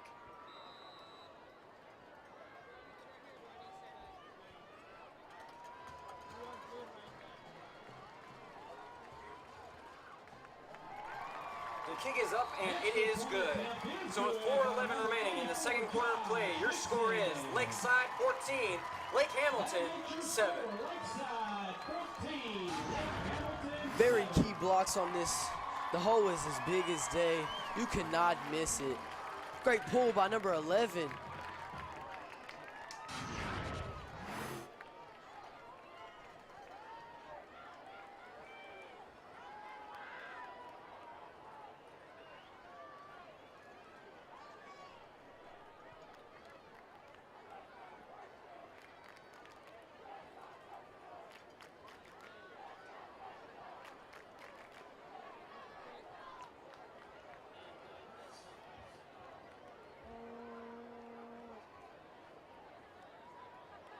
Lakeside will kick off. Tonight's kickoff is sponsored by Riser Ford.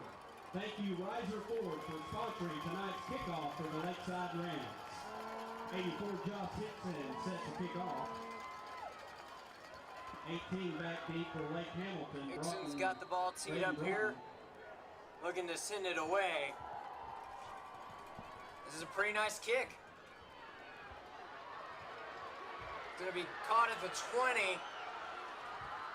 Made some shifty moves there. Got up to about the 40, making the 39-yard line. Number 18 making the stop for the Rams, Gray. Looks like it was number 14, Justin Spear, on the return. Great kickoff. Some shifty skills.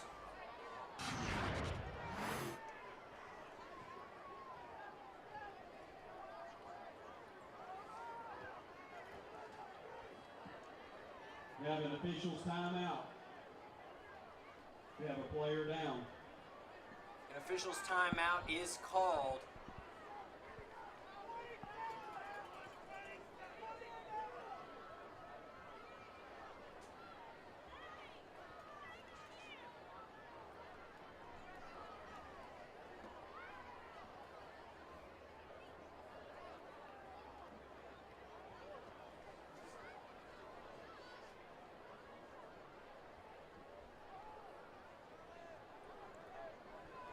Coach Rockwell is down there getting his team fired up for this drive.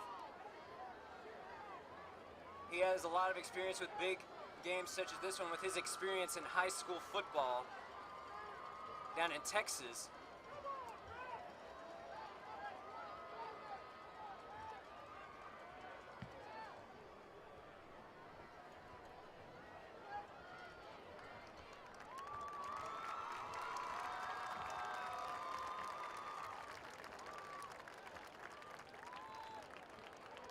Give me my hands, folks.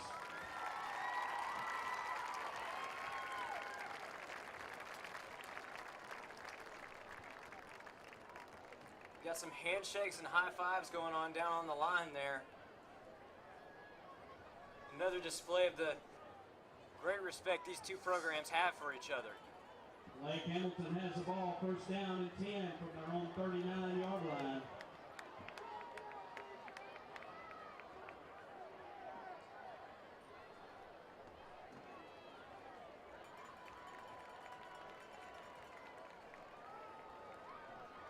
Apparently there's a penalty.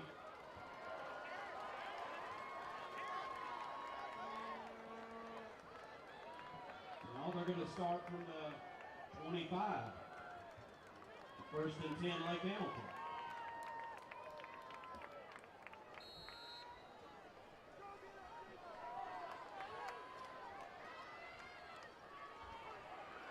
This is going to be a shovel off to Carlos Brewer there. Pitch out to number 4, Carlos Brewer. Making the stop for the Rams, number 44, Aaron Killian. That's going to be good for a decent gain. Gain of 9 on the play. Again, that's another display of Lake Hamilton's great running game, good blocks, and great yardage right there by Carlos Brewer.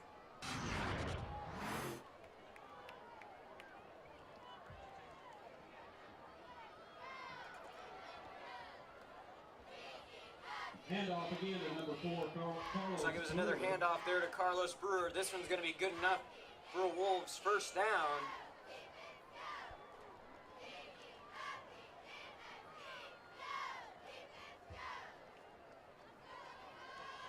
That gives Lake Hamilton a first down and 10.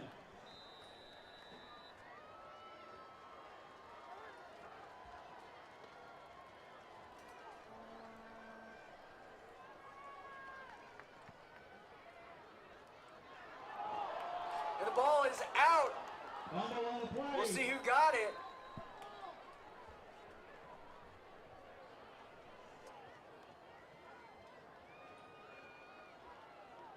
Looks like the fumble is recovered by Lake Hamilton.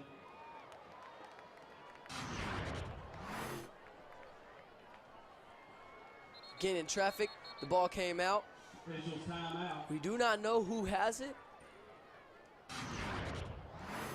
Looked like the ball was stripped away there by number 11, Garen Pinkston. Meanwhile, number 17, Keelan Fleming, is limping off the field. Looks like he's favoring that right leg.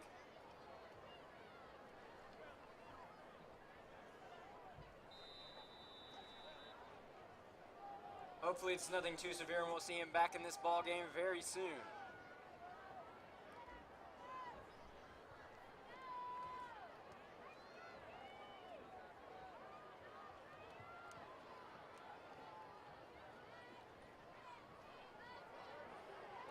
And there's a run by Broughton down that right sideline. He is refusing to go down. That's number 18 carrying for Lake Hamilton, Braden Broughton.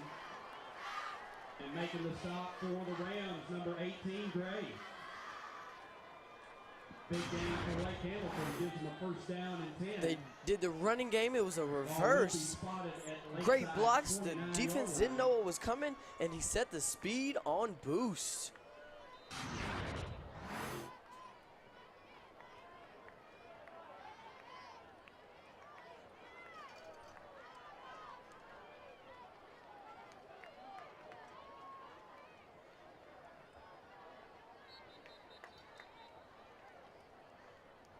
Number 11, Zach Bradley carrying for Lake Hamilton.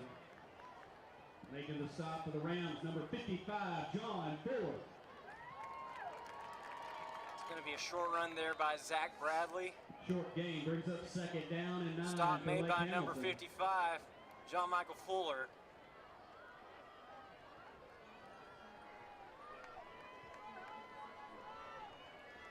Bradley, one of the Wolves' many running options, has some ties to Lakeside, actually attended Lakeside Middle School. Meanwhile, here's a run by Carlos Brew down that right sideline. And it's going to be a touchdown for Lake Hamilton. Carlos Brewer into the end zone. Touchdown, Lake Hamilton. What a big moment for the sophomore running back who also has Lakeside ties. A display again of their strong run game. He just found him some open field and took off, and that resulted in a touchdown. That is again Carlos Brewer.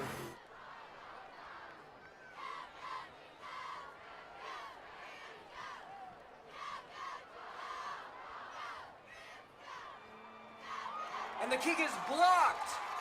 Extra point attempt is no good. Looked like number 2, Richard Gaston, made a block. 14, Lake Hamilton 13.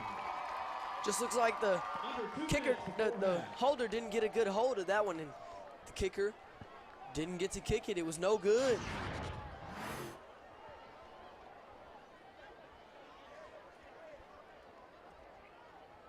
So with that missed PAT, the Rams will retain their lead. It's 14-13 with a little under 2 minutes to go here in the first half of play.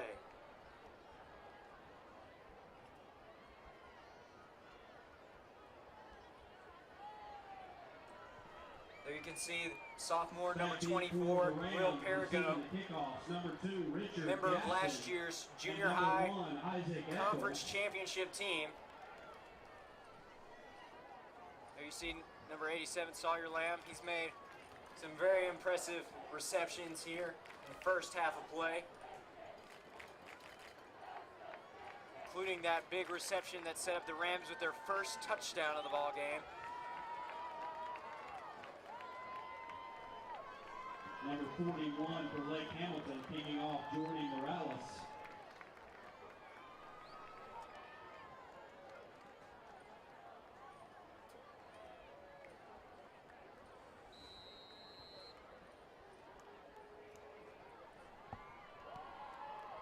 And the kick is away, and it's a pretty good kick there.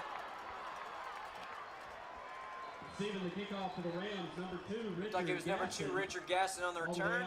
He's going to get it up past the 30. He did a good job of following his blocks there. Making the stop for Lake Hamilton, number 27, Ray Hamp. Lakeside will set up shop first down and 10 at their own 32-yard line. Minute 52 before half.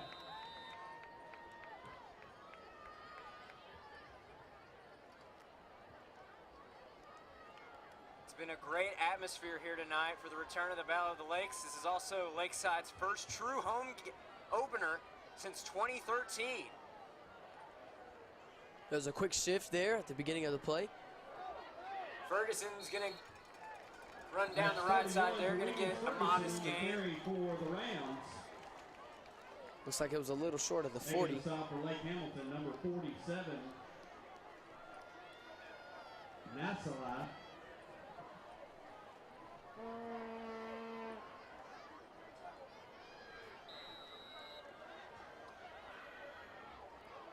Second down and 5 for Lakeside. It looks like we're going to see Gillum and Isaac Eccles, the sophomore running back here in the backfield. And Gillum's going to look to throw down that left sideline. And his pass is complete. That ball was a little wobbly, but the wide receiver adjusted. That was Sawyer Lamb. Way to adjust to the ball. Making the stop for Hamilton, number 14, Justin Spear. It was a wobbly ball. Again, like I said, it was underthrown, but Sawyer adjusted and got a great gain there.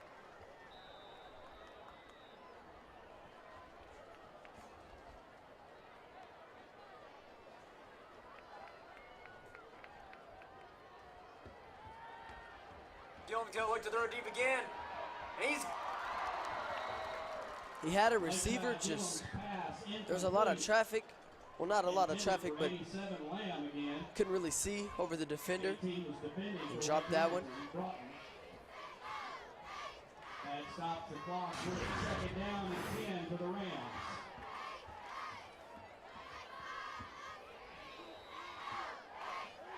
there you can see pass was intended for number 87, Sawyer Lamb. Heads up play by number 18, Broughton for the Wolves.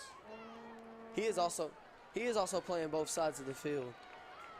He is indeed.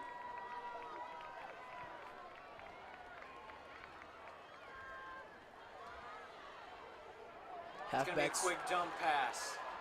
Halfback split screen right there. For the Rams to number 1, Isaac Eccles. Ran out of bounds by number 14, Justin Spear.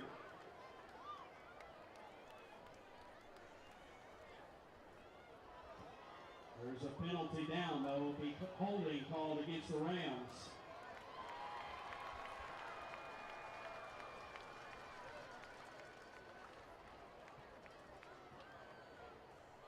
Looks like a holding call against 72 right there. Rams will replay second down.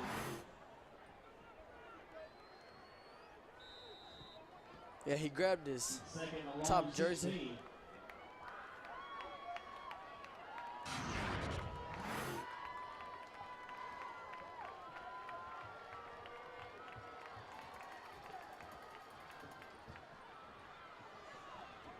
Gillum looking to throw, overshoots his target. Gillum's pass is incomplete for Lakeside. Intended for number 19, Ty Davis. Number 19, Ty Davis was the intended receiver on the play. That's going to bring up a 3rd and 16 here for the Rams.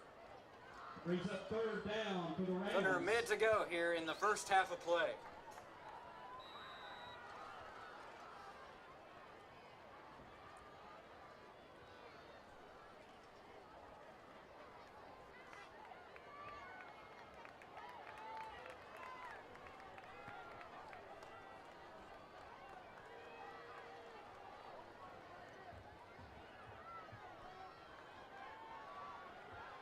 Gillum's looking to throw deep again. And he has got his man. But the referee says he was out of bounds. What a snag, but it was just, the ref says it was out of bounds. But that was a great snag by Sawyer Lamb right there. But they're calling him out of bounds. It'll bring up 4th down for Lakeside.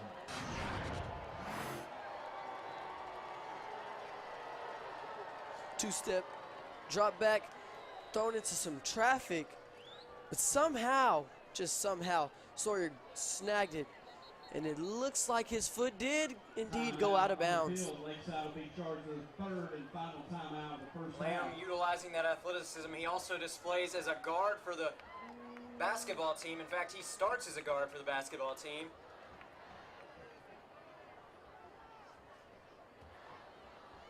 Again, a beautiful snag, just clearly out of bounds.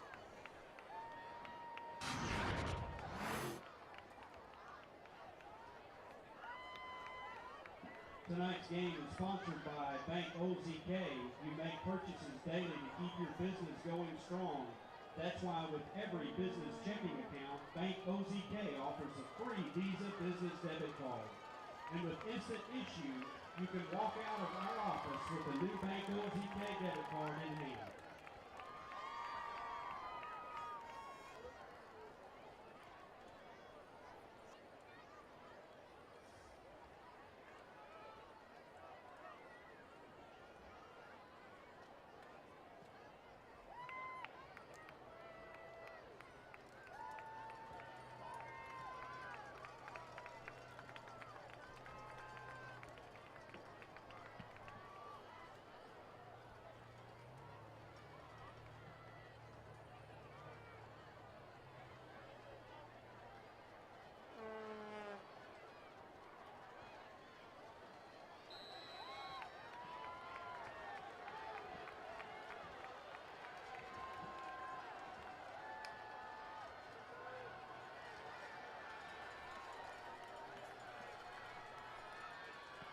And it looks like Gillum is going to punt the ball away here.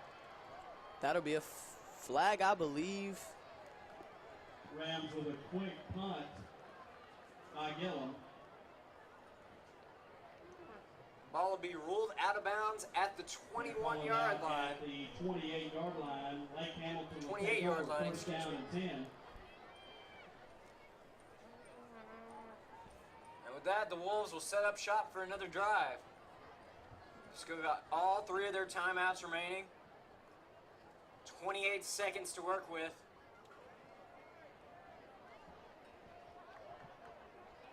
A lot could happen in the next half minute of football. It's been a tight game so far. Great ball being played on both sides.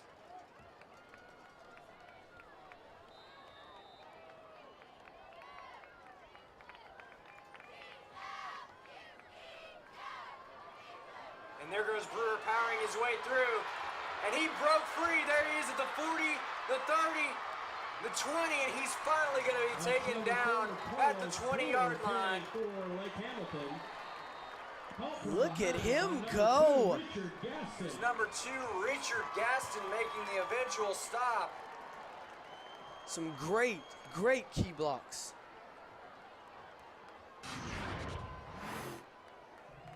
They're going to their strong suit once again. Found an open hole, great blocks, then turned on that speed. Got called by Richard Gaston though.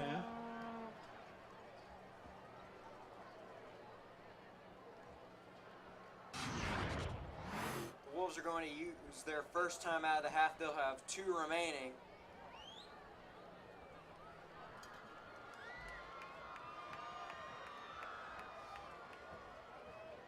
And with just 1 play, the Wolves are now knocking on the Rams' door.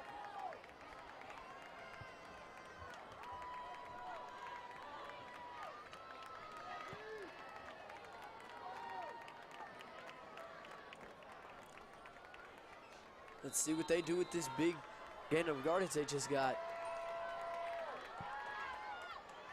Broughton's going to get and the off ball to here. He's going to Braden Broughton for Lake run for a Hamilton. few yards. Making the stop for the Rams, number 57, Zachary Nguyen. Lake Hamilton will call their second timeout of the first half. Again, he went back to that spin move Under that he 10 got seconds stripped before halftime. away from him early in the game. And there we could see the Wolves meeting with head coach Tommy Gillerin. Coach Gillerin has personal experience in this rivalry. In 1988, his senior year, he caught a half-back pass that put the game out of reach and secured victory for the Wolves.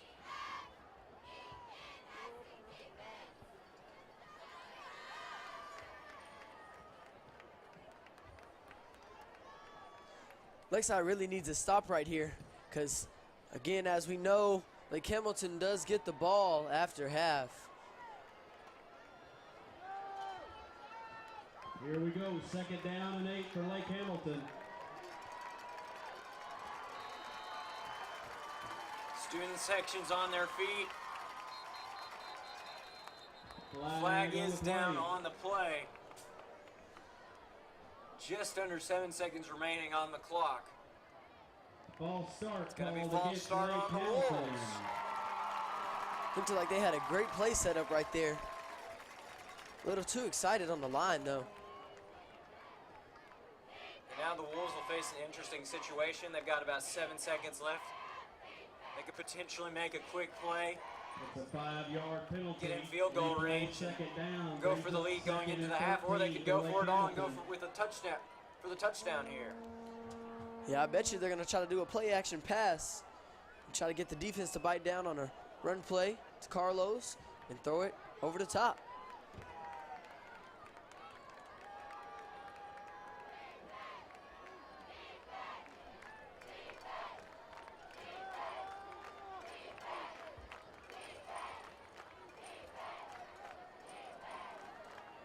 But then again, they might just stick to what they're doing and try to get a big run.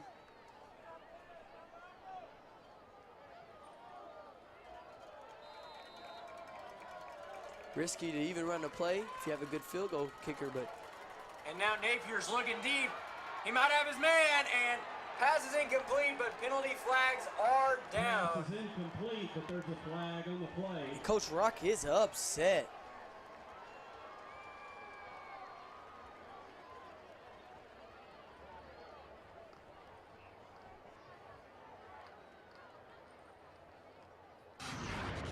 I think it might have been pass interference, but we'll look at this replay. Pass interference called against Lakeside. And yes, it is pass interference called against Lakeside. Looks like it was number 26, Ian Shelley, the junior, that was charged with the penalty.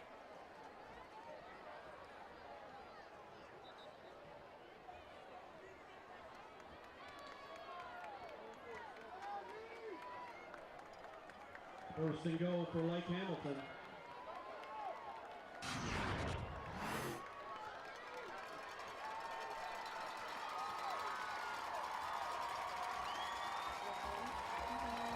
The call should have been reversed the other way. It should have been a penalty on Lake Hamilton's wide receiver. He threw him out the way. But hey, we won't doubt our refs out here. And now you can hear the Rams rumbling here. They are on their feet, and they are going absolutely crazy right now. We really need to stop right here. We really need to stop. 3.6 seconds, and it looks like the Wolves are going for a touchdown. Oh, that's offsides on the defensive line there. I believe that was number 55. Encroachment called against the defense. Again, that's approachment on the defense. Take another look here.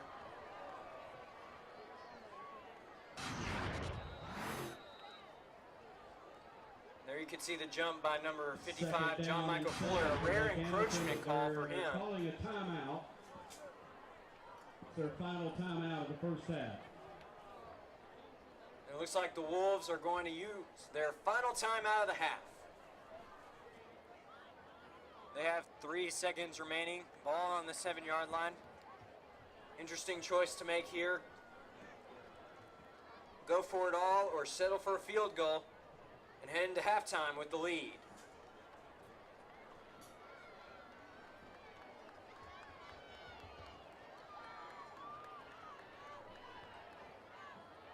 Either way, they get ball at half. So we'll see what they do. Looks like they're setting up for a field goal here.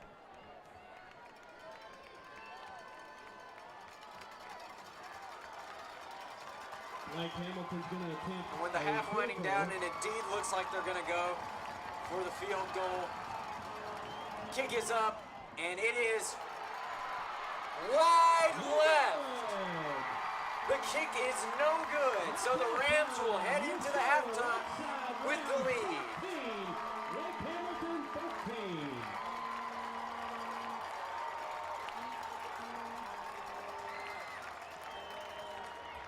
The direction was just off.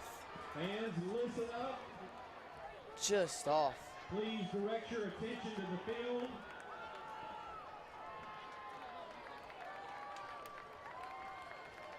In front of us, wide left. We have your 2018 5A. And with that, we will head to halftime. Be sure to stay tuned. Right now, you can see them, the 5A boys soccer state champions. The Rams celebrating their first state championship here tonight What a special group of young men securing their first program state championship with a 4-3 victory in Fayetteville. Congratulations, boys. Congratulations. Back in the spring. Let's hear it, fans. Let's hear it. First time in school history. As you can see, they're showing off their rings down there. And the support from the Lakeside Rams.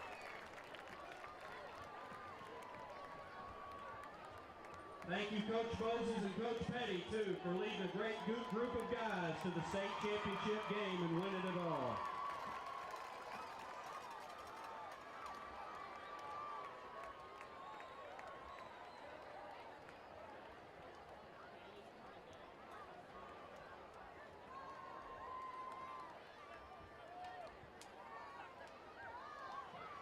Special treat tonight, we have a combined performance on the field with Lake Hamilton and Lakeside.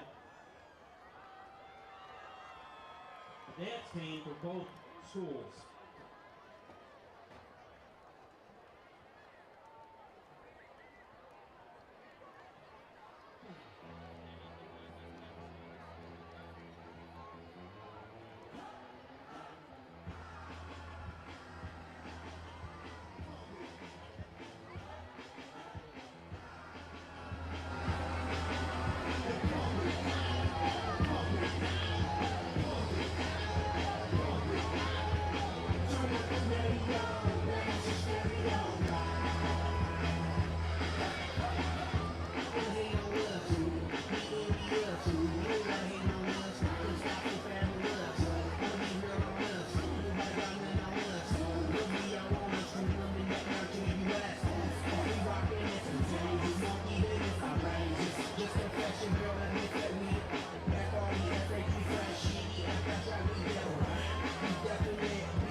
And now performing for you, the Lakes Hamilton High School Band.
Ladies and gentlemen, please welcome the Lake Hamilton High School Marching Band. Tonight, for your halftime entertainment, the Power Band will present their Bands of America competition show, The Midas Touch. The Lake Hamilton School District is proud to present drum majors Tess Butler, Jeremy Perrette, Abigail Dampierre, and the Power Band of Arkansas.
please welcome to the field your show band of Lakeside. Show band is under the field direction of Catherine Flandro, Jacob Happy, and Chloe Junkerman.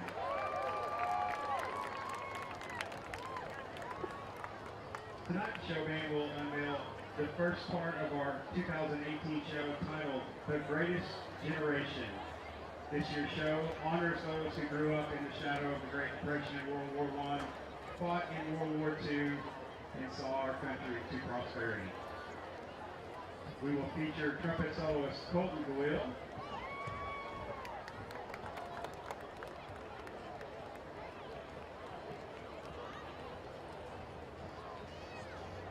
and color guard soloist Bree Keller.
back live to here at Chick Austin Field with the sounds of the Lakeside drum line playing in the background.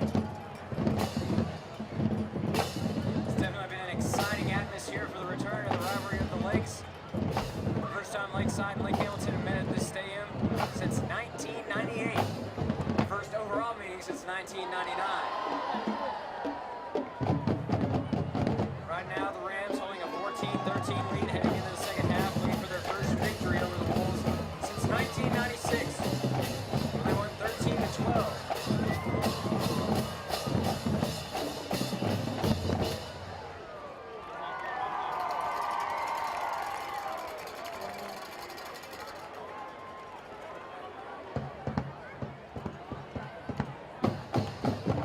See the Lake Hamilton staff and players getting ready for the second half of play. Lakeside on the other side going through their stretches.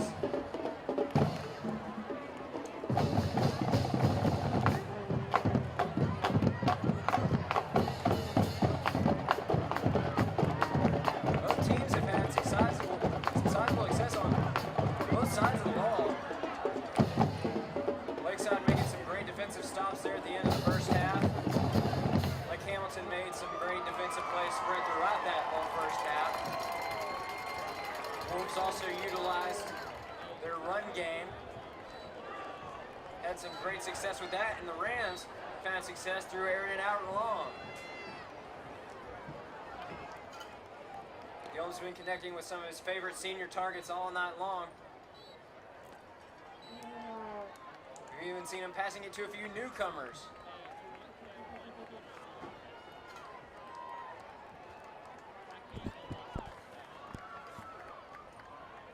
Looks like Coach Gilleran's making some last-minute preparations with his staff over there on the far sideline.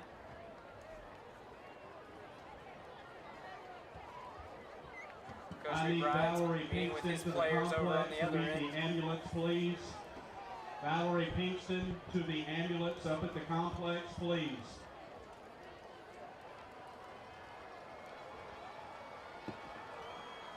Coach Mo talking it over with the special teams unit. Of course, he is the head coach of the Lakeside soccer program. They received their rings for their state championship win earlier here tonight.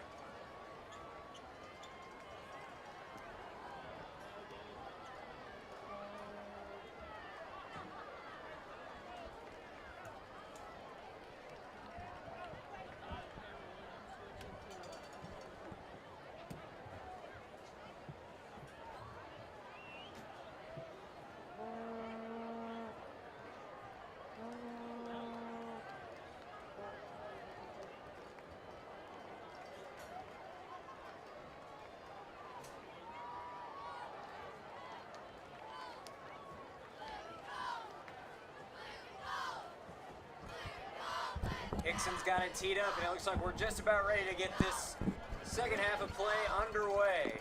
Here we go, beginning of the second half. And if it's anything like the first half, we are definitely in for a treat. Back deep for Lake Hamilton 18, Braden Broughton.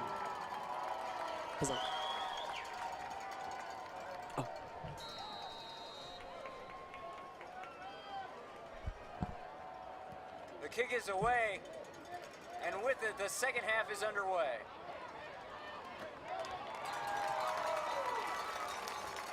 Number 12 receiving the kickoff for Lake Hamilton, Lane Warwick. Lane Warwick receiving the kick Stop there Rams, for the number Wolves, 20, Reese Turner. who's met quickly by a Number 9, herd of Jesus Rams. Fabian. Lake Hamilton will set up at their own 26-yard line, first down and 10. Wolves will set up shop at the 26-yard line.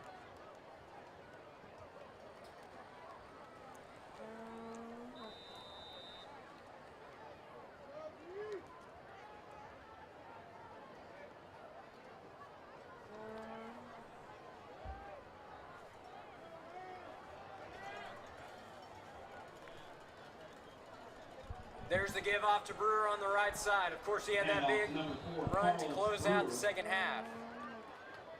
Making the stop for the Rams, number 55, John Fuller. Again, going to their strong suit here, the running game.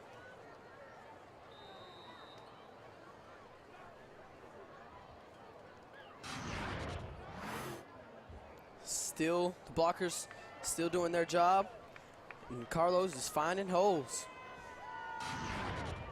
Napier's going to shovel it off here to Brewer. Pitch out to number 4, Carlos Brewer again for Lake Hamilton. 23, Colton Burchard making the stop. Brewer for with the another Rams. impressive run there. Good enough for a Number first down. 31, And Regis what a Ferguson. night he is having.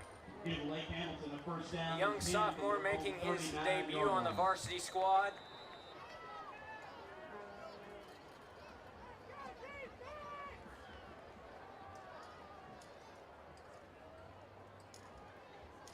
He's really been carrying their offense except for those fumbles he had, but other than that, So they're going to go to Broughton here, and he is going to be wrapped up in the backfield. Penalty flags are down on the play. Making the stop for the Rams. We'll see what the call is. Flag on the play though. Holding against It's going to Lake be Hamilton. holding on the Wolves.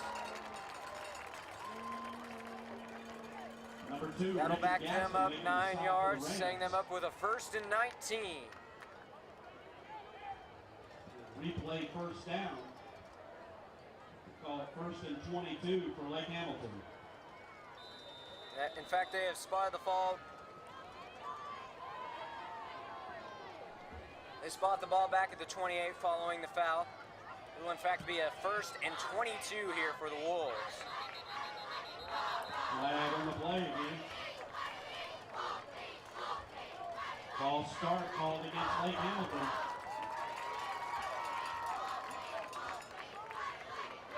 It's going to be a false start on the Wolves. They'll now face a 1st and 27.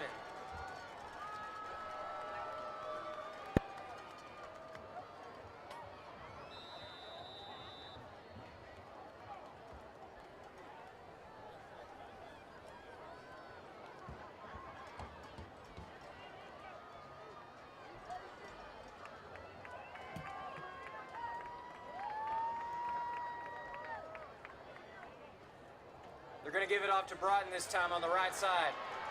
what a And there he great goes play down that action. right sideline. He's going to be wrapped up inside the 35. Penalty flags are down.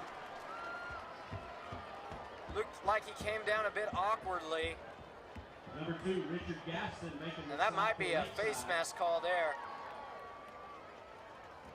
Flag on the play. Awkward takedown by the defense. We'll see what the call is here.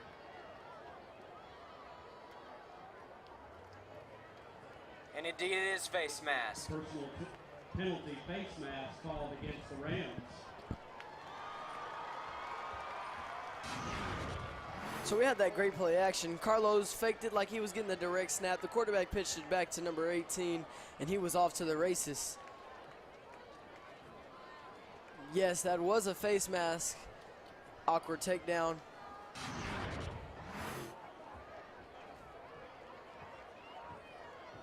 First and 10, Lake Hamilton. Good trust by the quarterback, again, for their strong running game. They're going to give it off to Carlos Brewer this time. He's going to get upfield for a few yards.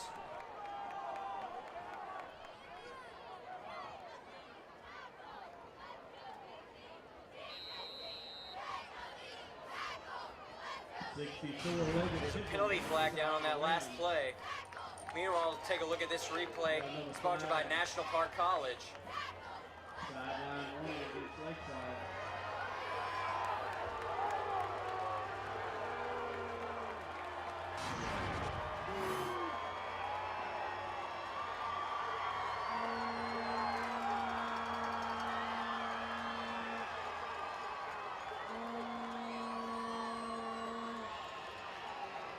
Lakeside has received a sideline warning.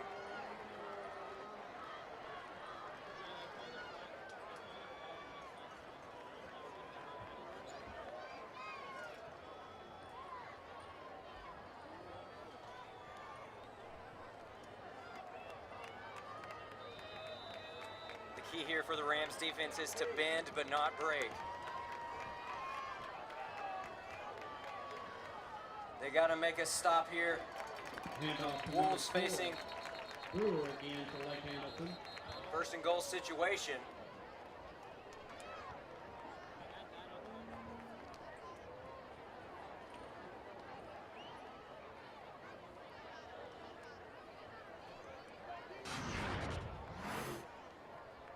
Handoff right up the middle.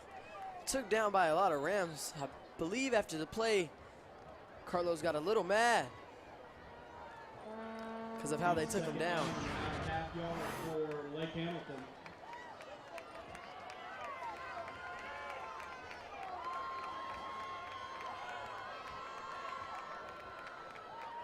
There's a give off to Broughton, and Broughton's going to be wrapped up in the backfield. Braden Broughton. Making the stop for the Rams, number 64, Logan Tipton. Number 64, Logan Tipton, is going to be credited with the tackle.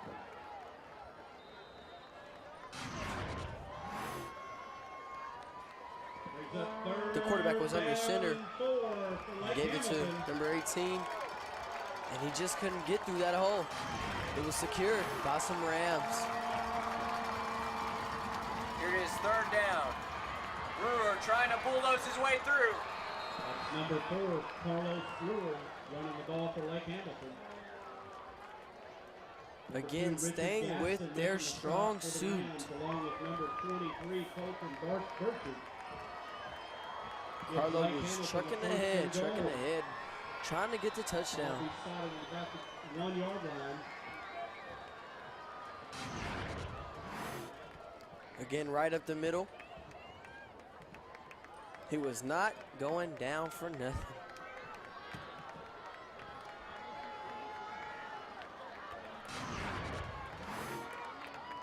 They're going to give off to Brewer and have him try to power his way through. And the ref's already indicating a touchdown for Lake Hamilton. Brewer into the end zone, touchdown, Lake Hamilton. And what power does Carlos have?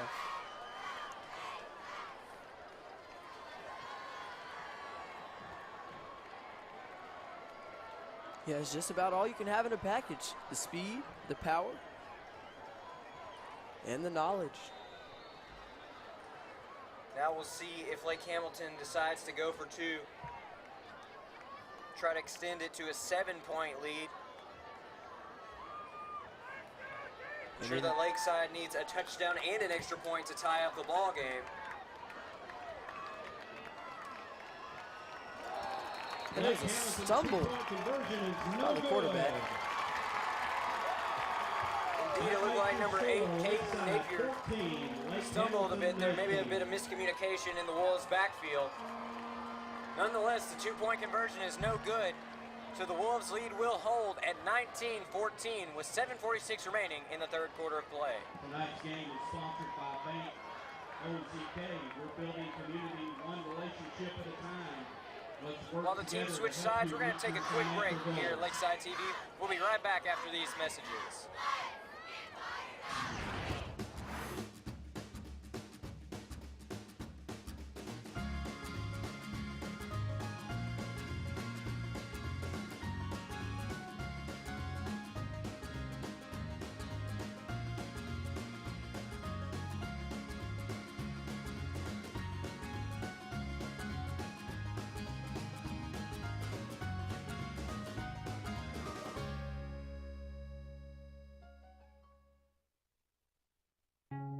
Before you can find your potential, you first have to find your path. At National Park College, our mission is to help you do both, with a university experience that's close to home. With career-focused education, help with job placement and a variety of programs to choose from, and a cost that's less than half of four-year universities. National Park College can put you on the path. Lake Hamilton is set to kick this one away. It's a booming kick. Next guy outside's going to take it inside the 10. Isaac Eccles! Isaac Eccles! The 50, he is down! The 30, the 20, the 10, the 5, touchdown! And Isaac Eccles! And that's a 10th grader right there. Isaac Eccles in his first game as a member of the varsity squad breaks away with a special team score, and the Rams take the lead. What a moment for that young man. He found him a nice hole, and he was off to the races. Great key blocks there on the return.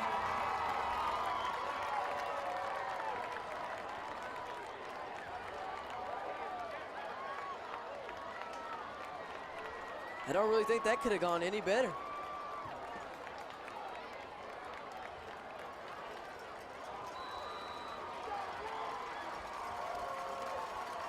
Rams will line up for the PAT. The kick is up, and it is good.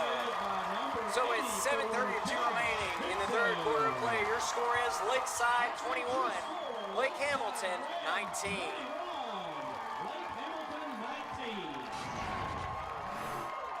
It's a kickoff. Great. It was a great kick. He got it at the 10-yard line, got some key blocks, found a hole, and he was gone. There was no catching him from there. Again, that is Isaac Eccles. Eccles utilized that speed of his. Coach McBride says he's one of the quickest guys he's seen come through here in a long time. Thank you, Riser Ford, for sponsoring tonight's Lakeside Rams kickoff. Eccles also a member of that sophomore group that won a conference championship in junior high a year ago. Sports are at lakeside-rams.com or download the SmugBug app. It was an 86-yard return.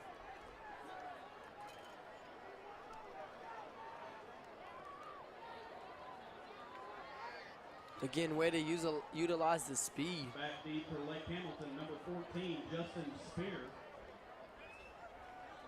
Just what an exhilarating moment. The sophomore in his first game as a member of the varsity squad, going up against the crosstown rival. Comes in, first special teams play of the second half, takes it in for 6.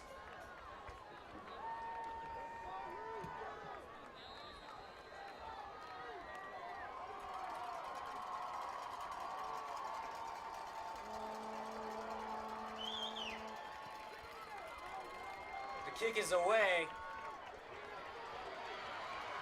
It's number 12, Lane Warwick on the return. And he's going to be taken down just past the 30-yard line.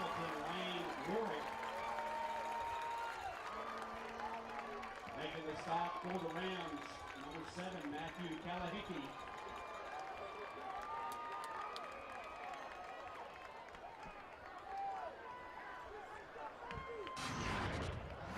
It was a kickoff by the Rams, returned by Lake Hamilton.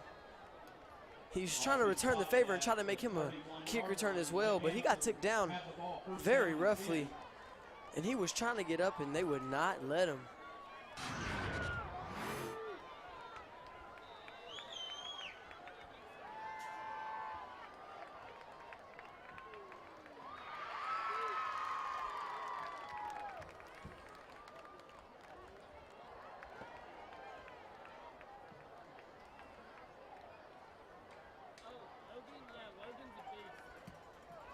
Looks like it'll be Napier and Brewer back there along with Broughton in the backfield. Handoff to number 4, Carlos Brewer. Brewer's going to get the handoff. He's going to be met just past the line of scrimmage. For Aaron Killian.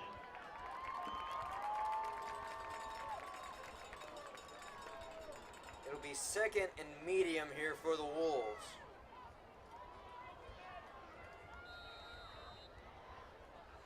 There you can see number 44, Aaron Killian, senior middle linebacker.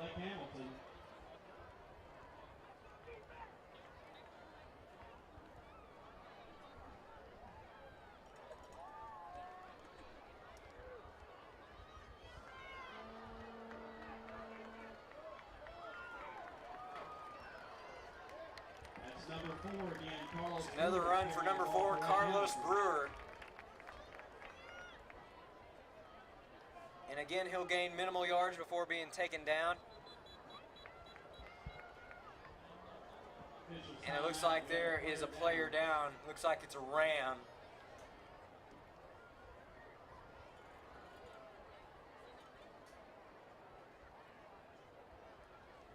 Can't really tell from here who it is.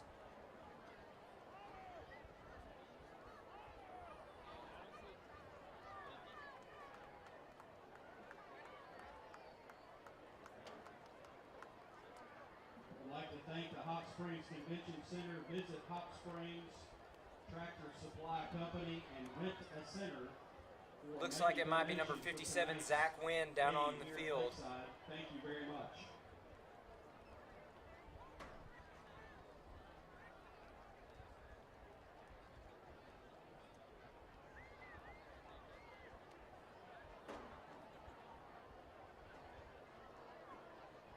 Also like to thank Lake Ice for donating quite a bit of ice for us this evening. We can't forget about the Lakeside alumni for today's pregame meal to feed the boys.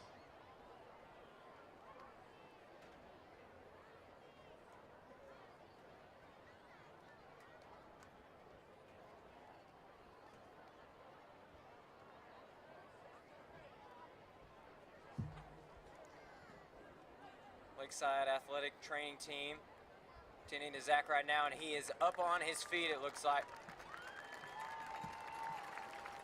Give him a hand, folks. Looks like he might be favoring that right leg. He is receiving some much-deserved love right now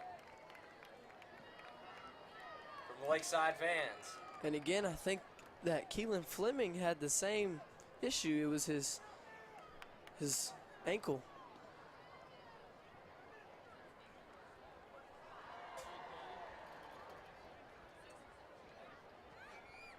It's 3rd down and 3 for Lake Hamilton. The Wolves will now face a 3rd and 3 here, ball at the 38-yard line. The Rams A are getting stop here fired would up. be big for the Rams.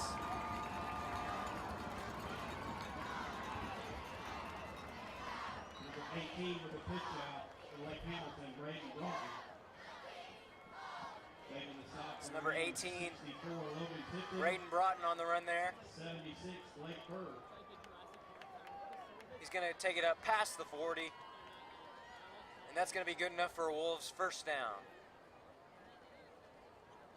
Gives Lake Hamilton the first percent on the 44-yard line. Again, the strong suit, their running game, tossed it back. Tried to hit the spin move for the 3rd time tonight. Didn't work out too good in the first time.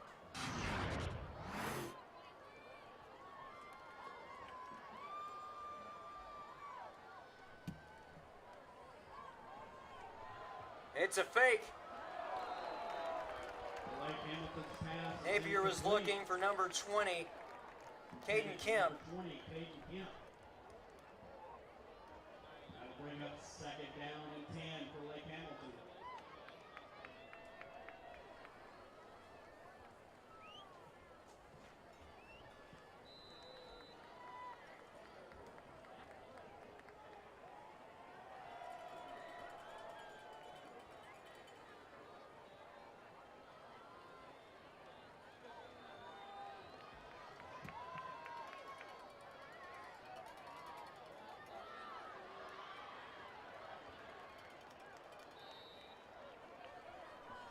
Number 1, Blake Davis carrying for Lake Hamilton. Blake Davis on the run there for the Wolves. For the Rams, number 20, Reese Turner.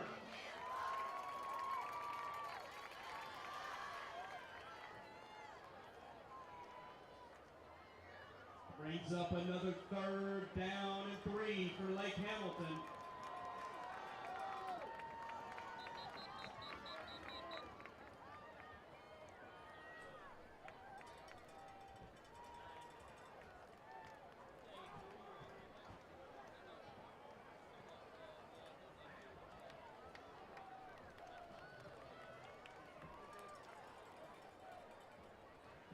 Timeout. And there you can see number 55, John Michael Fuller, being tended to by our athletic trainers team here at Lakeside. Set the game clock to 5:25.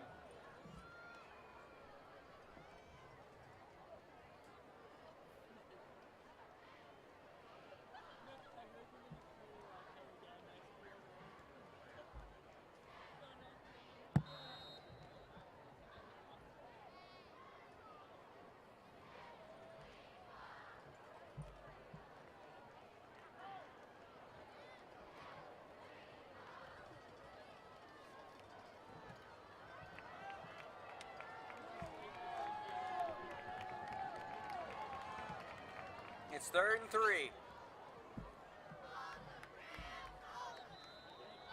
Run to the right side there by the Wolves, and it'll be good enough to move the sticks. Making the stop for the Rams again, number 20, Reese Turner. Gives Lake Hamilton another 1st and 10 from Lakeside's 44-yard line.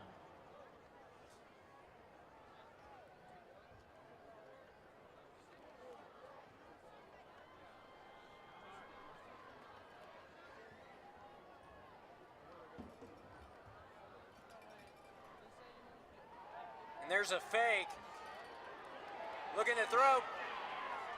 He's going deep, and the pass is caught. What a rollout by the quarterback. And way to shake off a tackle and still hit his target. There was 2 wide open men down there. Could have either one.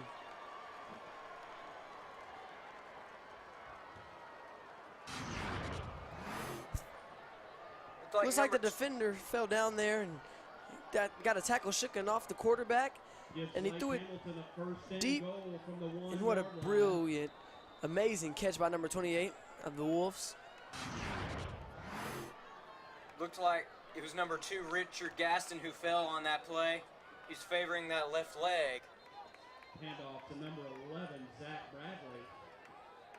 Making the stop for the Rams, number 63, Riley Benton. Brings up 2nd down and goal for Lake Hamilton.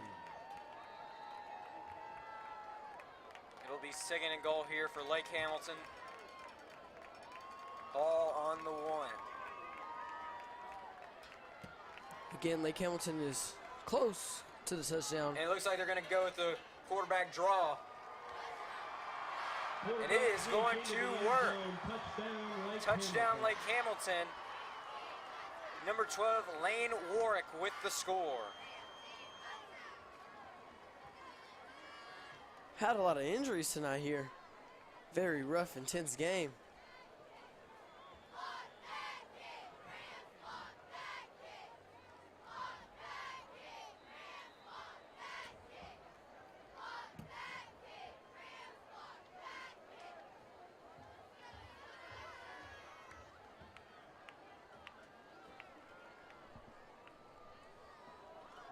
And the Wolves are set to go for 2 here. Looks like Warwick's going to try to go for it on his own. What a juke. The ball is out. The ball is fumbled right there at the goal line on the 2-point conversion. 2-point conversion is no good. And Lakeside recovered. So the 2-point conversion is no good.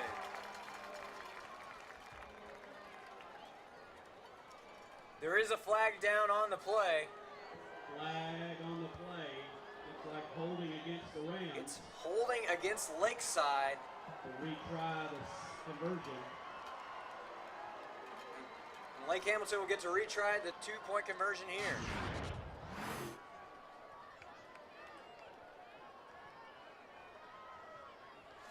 Number 20 held the right receiver there. There to the right of your, far right of the screen.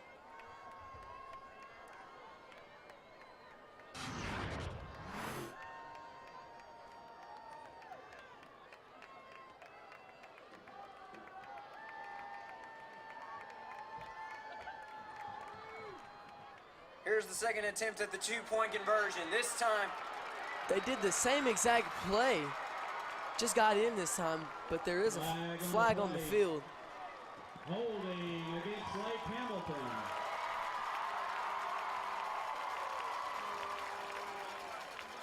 it is a holding penalty on Lake Hamilton. Let's take another look with this replay sponsored by National Park College.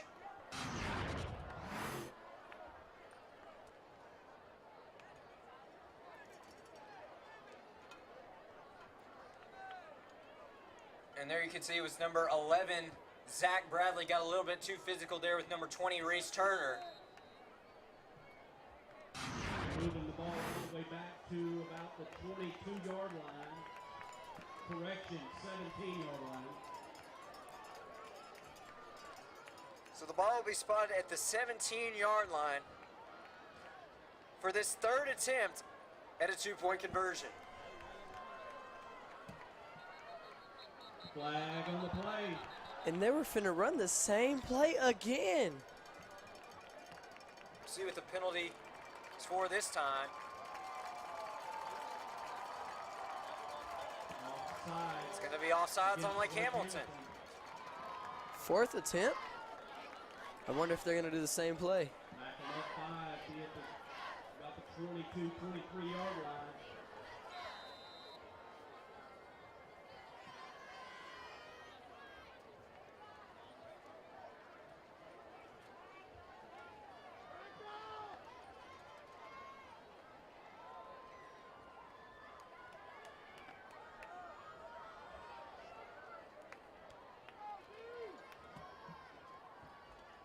Warwick's going to look to throw, going for the 22-yard two-point conversion, and they are short. The pass was complete. But he stopped just shy of the goal line. Heads-up play there by number 31, Derekus Ferguson.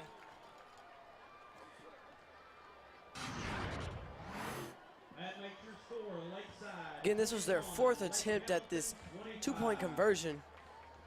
He caught it, and I thought he was going to shake off those tackles. He tried to extend to the end zone, but he was just shy. So following that failed two-point conversion, Lake Hamilton will now hold a 25-21 lead over the Rams with 4:07 to go in the third quarter of play. Number 1, Isaac Eccles, and number 19, Ty Davis. Taking off for Lake Hamilton will be number 41, Jordy Morales.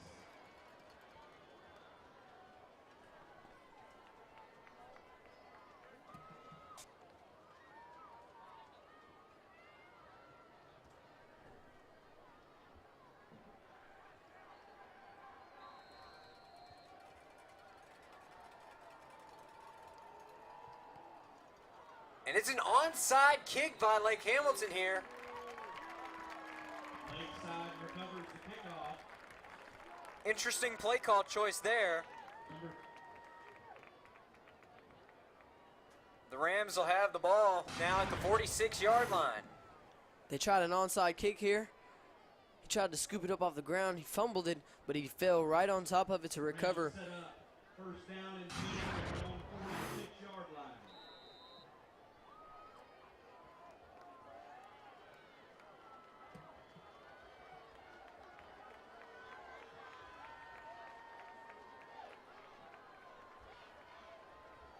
Quick shift right there. It looks like Isaac's going to get to run here, and he is met right at the line of scrimmage. Number 1, Isaac Eccles carrying the ball for the Rams. Stood up by number 21, Williams.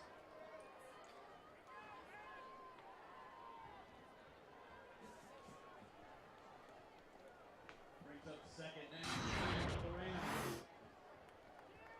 They did a quick shift there.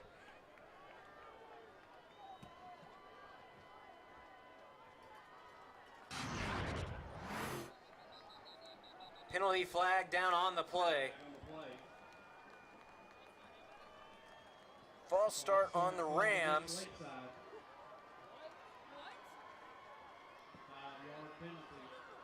Replay second down. Will be second down and 15 for Lakeside. Lakeside will now face a 2nd and 15 with the ball on their own 41-yard line.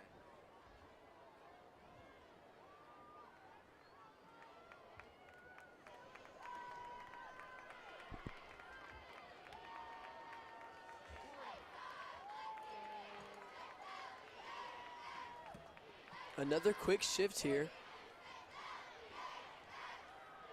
We're going to see Gillum throw it deep here. He's looking for Lamb. Fans are arguing that should have been a pass interference. Intended for 87, Sawyer Lamb. 14, Spear defending on the play. Brings up third down and 15 for the Rams. Here you can see Coach McBride talking it over with his senior quarterback.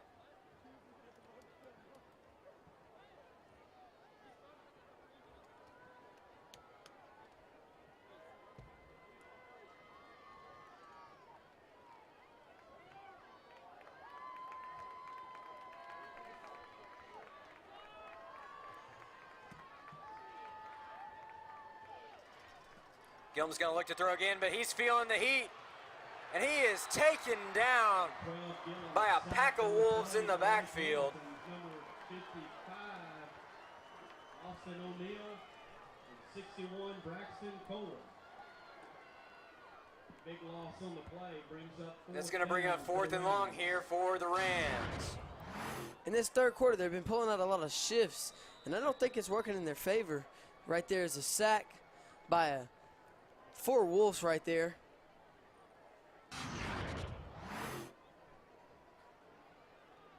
Momentum have shifted here.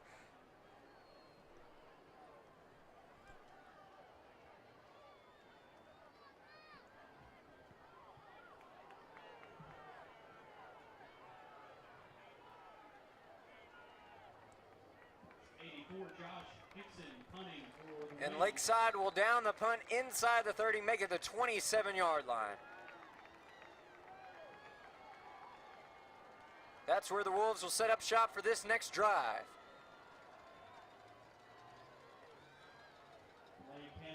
Just over 2 minutes to go here in the third quarter of play. The Wolves 4-point lead over the Rams.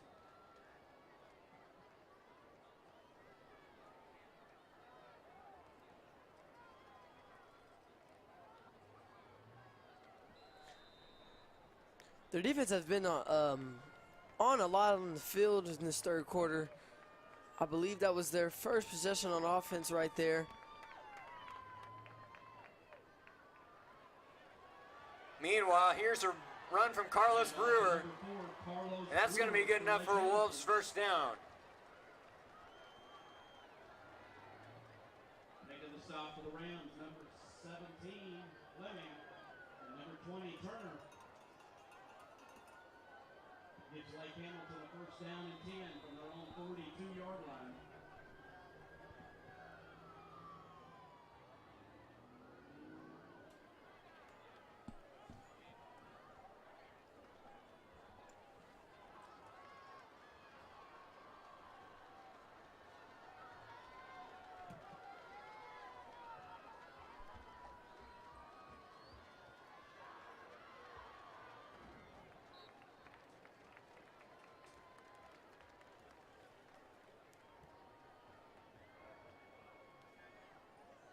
It's number 18, Broughton, on the carry there.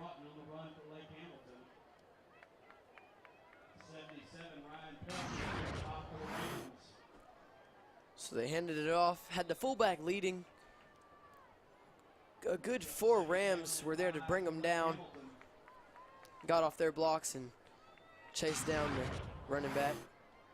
And here in the third quarter, it seems that the Wolves have shifted from having number 8, Caden Napier, to number 12, Lane Warwick as their quarterback.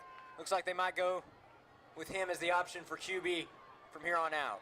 Number 18, Braden Broughton again carrying for Lake Hamilton. Making the stop for the Rams, number 55, John Fuller. Number 6, Andrew Martin of the Wolves, struggling to get up after that last play.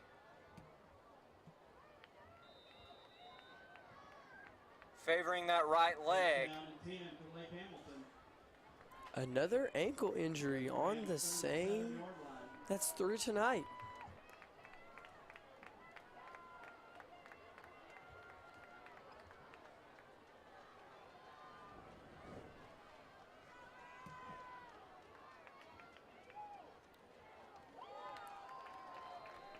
And number 64, Logan Tipton, was able to snuff that play out from the very beginning. Making the stop again for the Rams, number 77, Ryan Peltz.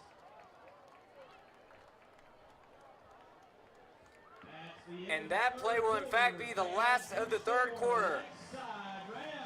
So with 36 minutes down, your score is Lake Hamilton 25, Lakeside 21. And that break was very needed because the defense had been out there for a long time, and they looked like they were needing a break. How about them Lakeside Ram cheerleaders too, folks? Give them a hand. Speaking of breaks, we need one ourselves, so we'll be right back here after these messages. To a better education.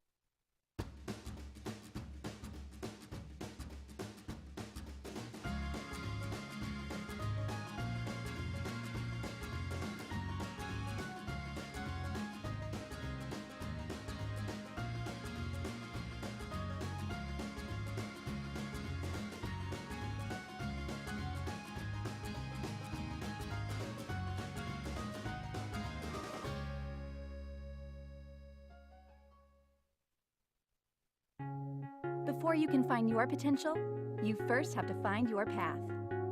At National Park College, our mission is to help you do both, with a university experience that's close to home.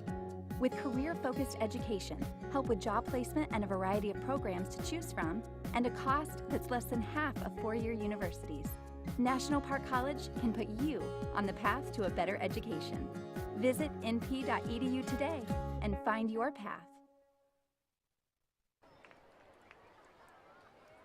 We are back live here at JW Chick Austin Field for the thrilling conclusion of this revival of the Battle of the Lakes. It's been a great game so far.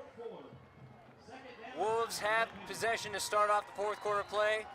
They hold a 4-point lead over the Rams, facing a 2nd and 9. Looks like there's a miscommunication there in the backfield. Work's trying to dance his way out of danger.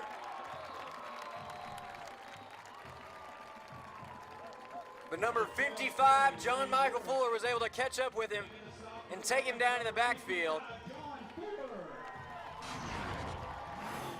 Good read by the outside linebacker to try to get back there and stock down the quarterback, and then a bunch of Rams helped him down. Number 55 got that tackle. Way to chase him down.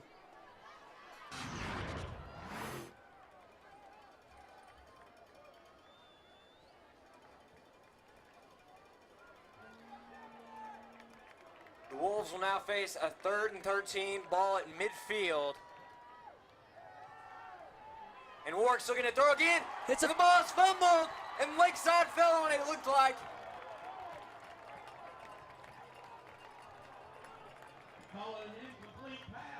And it looks like the referees will in fact call it an incomplete pass. That brings up 4th down for Lake Hamilton. We take a look here, and it looks like that ball was stripped, it looks like. Ward maybe just got enough motion, forward motion, for it to be called an incompletion. Definitely a close call. Yeah, definitely. And this is a booming punt. Isaac Eccles on the return. Good. Makes a move. And there he goes down that sideline. Either way, I do believe it's coming back. I think there was a rough block down there once he first caught the ball.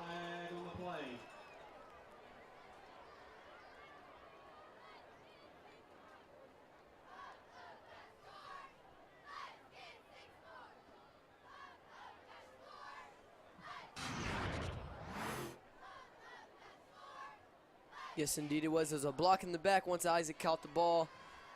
Don't know exactly who that was, but that was a block in the back. Block in the back called against Lakeside. Back to return up.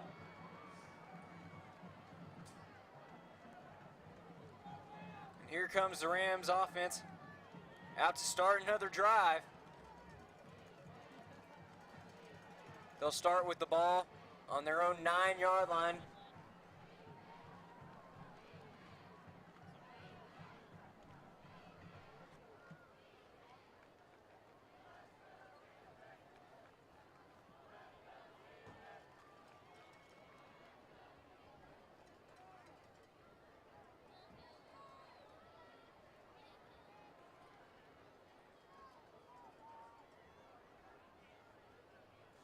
First down and 10 Rams. The defense had a great stop there while they had their defensive possession, and now they're on offense and they're backed up to the end zone. Need a score here.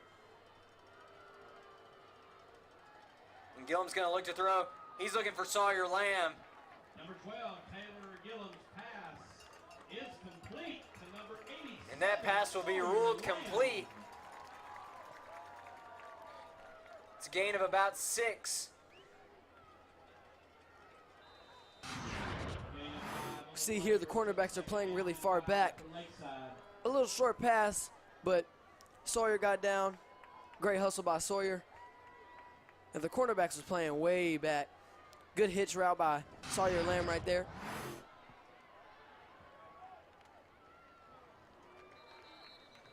That's number 1, Isaac Eccles on the carry for Lakeside. Isaac Eccles with the carry on 2nd down. And he's been the Rams' go-to option in the run game in this second half of play. Really shifting away from using Derekus Ferguson as they did in the first half. But here he comes out for this 3rd and short situation.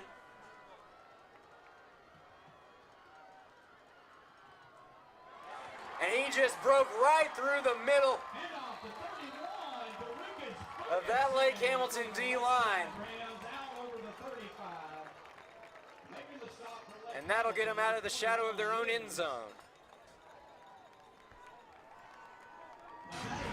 Big 3rd down conversion right there. He found a hole. Good key blocks. Defensive line wasn't ready for that. Way to carry the ball by Derekus.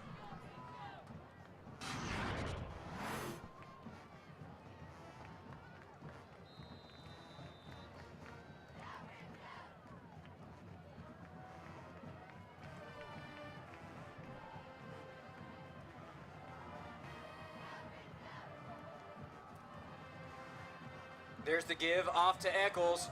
A And he hurdle hops move. over a Lake Hamilton defender. He's pulling out all of his bags, and he pulled all the little tricks out of his bag there. Hurdling over the defender.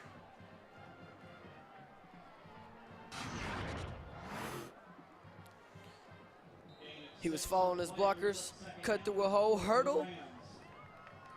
He tried to stay on his feet after the hurdle, but there was 2 Wolves right there to take him down.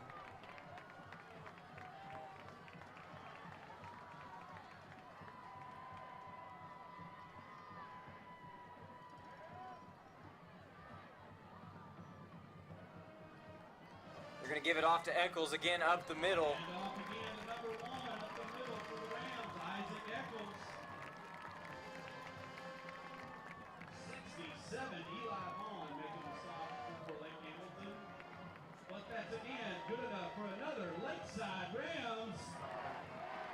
And that run by Eccles is going to move the chains. Eccles has been a crucial part of the Rams' offense in this second half. Currently has the only score on that 86-yard kick return early in the 3rd quarter of play.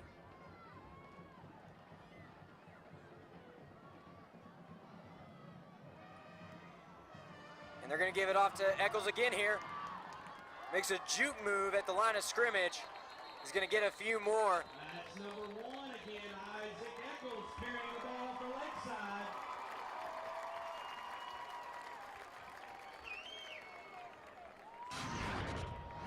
Another 6-yard gain for the Rams. It brings up 2nd down and 4. They're across midfield down. There's a quick jump juke right there. His agility is just makes me at all.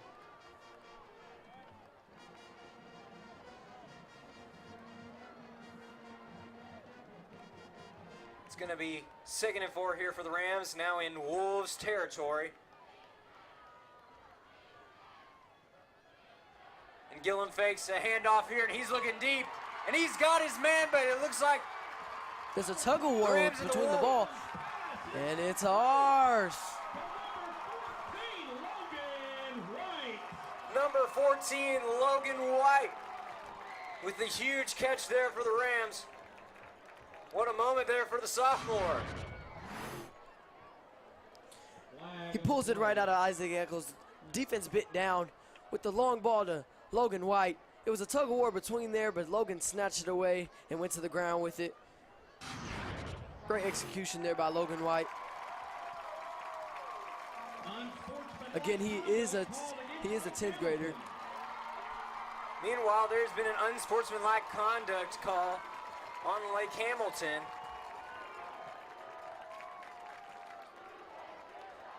And going back to that pass play, the Rams heavily focusing on the run game thus far in the fourth quarter play. Really opened up that play action pass game. Paid off in a big way there. Yeah, I don't think the defense was expecting that one at all. They were expecting a run play, but the quarterback pulled it right out of Isaac Eccles' belly and threw a deep ball. Just there a second ago, you got a glimpse of some of our future Rams already getting involved in this rivalry. Meanwhile, Darius Ferguson runs up the middle and it is a Lakeside touchdown. Darius Ferguson now with the hat trick, his third touchdown of the evening, and the Rams have taken back the lead. Your hometown mortgage solution. Thank you, Top Flight Financial, for donating $50 for every Lakeside touchdown.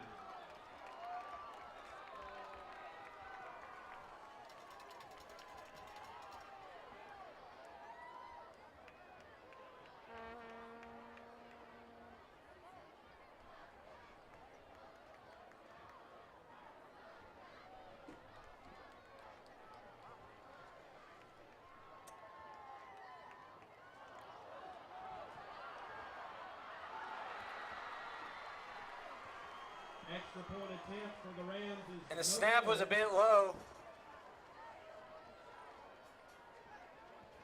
But that makes your score. Lakeside Rams 27. Lakeside took the lead with this play. Darius had some great blocks. They parted the Red Sea there. He just had to go through the hole and stretch out. He's in the end zone. Now take a look at the PAT. Had some low snap there. He tried to make a play out of nothing out of something, or something out of nothing. But he got chased down. Nonetheless, the Rams have taken back the lead 27-25 with 7:35 remaining in the fourth quarter of play. This next possession could prove crucial to the outcome of this ball game. Rams up by 2. They need to make a stop here. Back deep for Lake Hamilton, number 14, Justin Spear.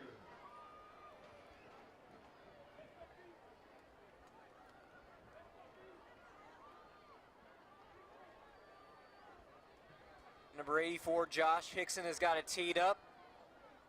Back deep to return for the Wolves. Number 14, Justin Spear. There you can see senior number 64, Logan Tipton. He's made some crucial defensive plays so far in this ball game.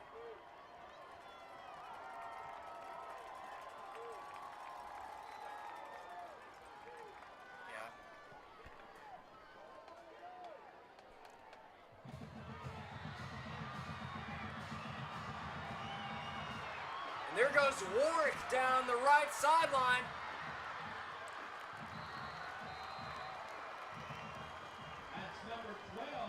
Big return there for the Wolves, getting all the way into Ram territory, down to the 40. Making the stop for the Rams, number 28, Chase Davis. Be first down and 10, Lake Hamilton. The Rams 40-yard line. Beautiful deep kick there. He got caught. He followed his blockers, found some good blocks, tried to make a sudden move across field, but he got stopped. Looks like by number 28.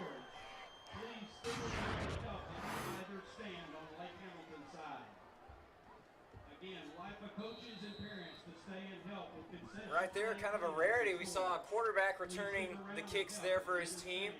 Haven't really seen that since last year with Demias Jimerson of the Malvern Leopards.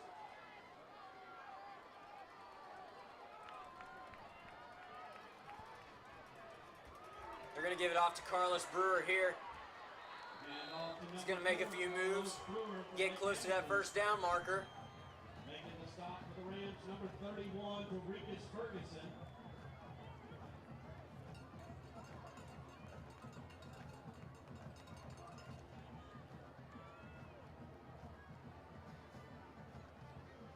That's number 31, Dorikus Ferguson on the stop. He has been big on both sides of the ball tonight, scored 3 touchdowns offensively. Also stopped that 2-point conversion from Lake Hamilton. That would have made this game tied at this point. Definitely stepping up for his team here tonight. Offsides call, I believe. Oh, it's a timeout. It looked like I saw a jump there on the line.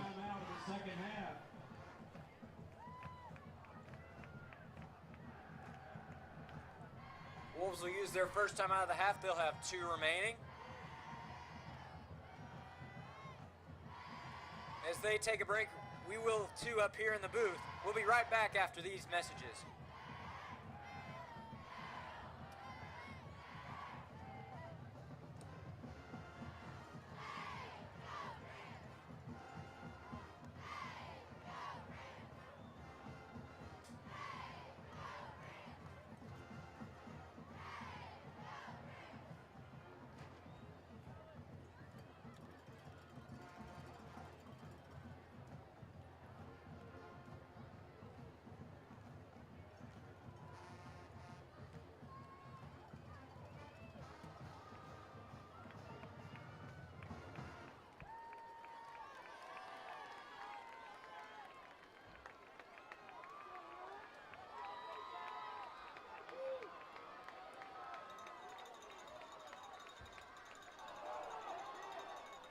Looks like there was a fumble on the play right there at the line of scrimmage. Looks like to me he was under center and the ball came back a little faster than he thought it would. Quarterback Ward quickly able to recover. Yeah, it looked like it bumped off his top hand and went right to the ground, but he tried to scoop it up and run, but he got tackled by 2 Rams. Meanwhile, that's going to bring up 3rd and short here for the Wolves. This would be a big defensive stand here for the Rams. And they are going to make the stop in the backfield.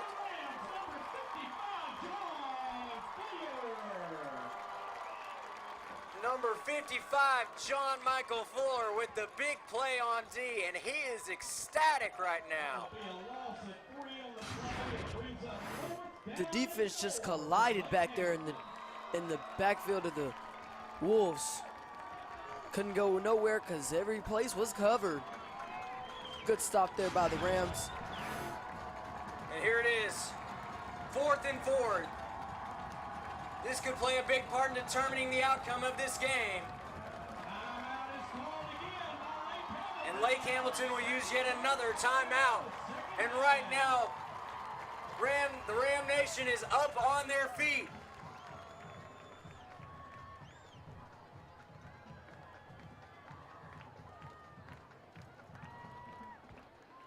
Fans, tonight's game is sponsored by Bank OZKs. This next play could go a long way in determining the outcome of this ball game. Lake Hamilton facing a 4th and 4. To create a debit card with a personal image of your own. A stop here could mean victory for the Rams.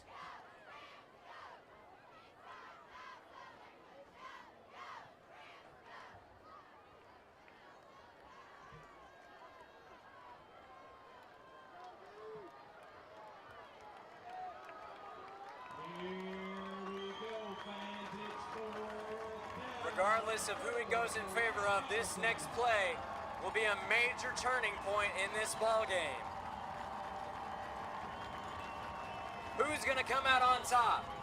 It's a handoff to Broughton, and he's able to get around on the left side. There he goes down the left sideline, and he is able to pick up the first down. He turned on the speed there. Down the sideline. He was literally on the hashes there. A Ram member pushed him out of bounds there. Flag after the play. He was going to go inside, but he looked a little clogged in there, so he took it to the outside. And that's a first down. Big play there for the junior halfback.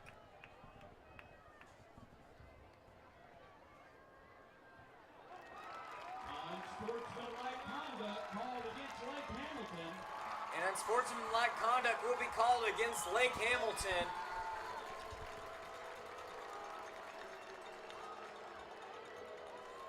Looks like the Lake Hamilton's coach arguing. I don't think he's too happy with that one. Gillerin still talking it over with the official.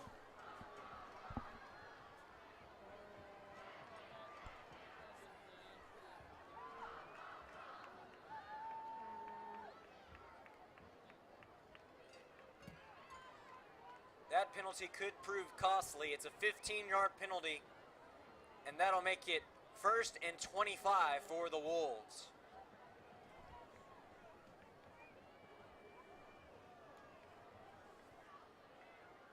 That moves the ball back to the 27-yard line.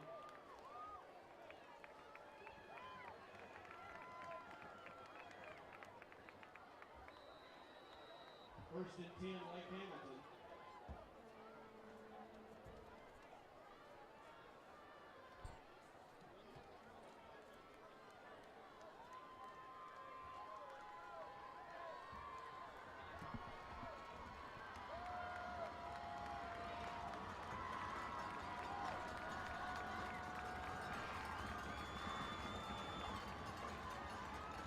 There goes Warwick looking for his man, and he has got him. It is a Lake Hamilton touchdown.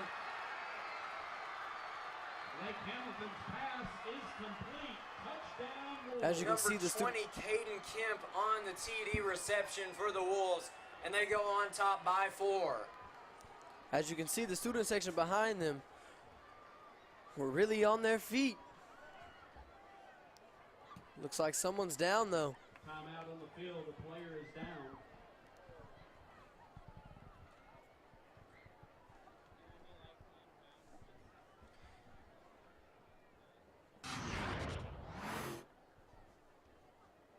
Again, they faked the run play, which is their strong suit.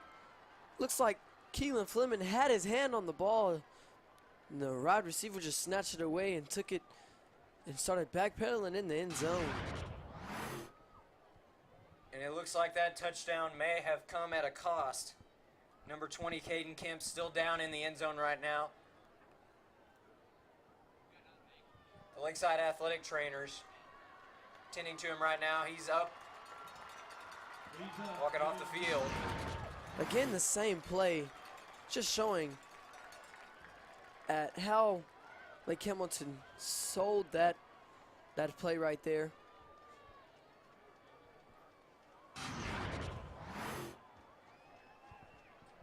That's number 20, Caden Kemp, walking off. He's the one that made the touchdown catch.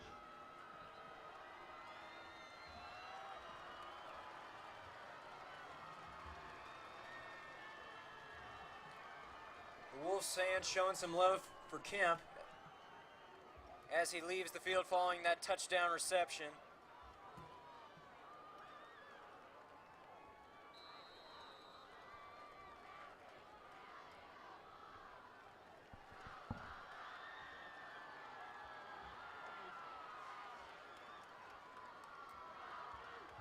Two-point conversion. The Wolves are going to go for 2. And the 2-point conversion is no good. No good. That makes your score Lakeside Rams 27, Lake Hamilton 31. 5 minutes. So with 4:58 remaining in the fourth quarter of play, Lake Hamilton takes the lead back, but will have to settle for 6. It's now 27 in the Wolves' favor. LIFA coaches and parents, please stay and help with concession stand cleanup and storage on the Lake Hamilton side, either stand. Thank you. Backbeat for the Rams. Number 1, Isaac Eccles. Number 2, Richard Gaston. Kicking off for Lake Hamilton, number 41, Jordy Morales. And as you can see from this glimpse of the Lakeside stands, not many people have left really on either side of the field. These fans are just as excited as when they came in.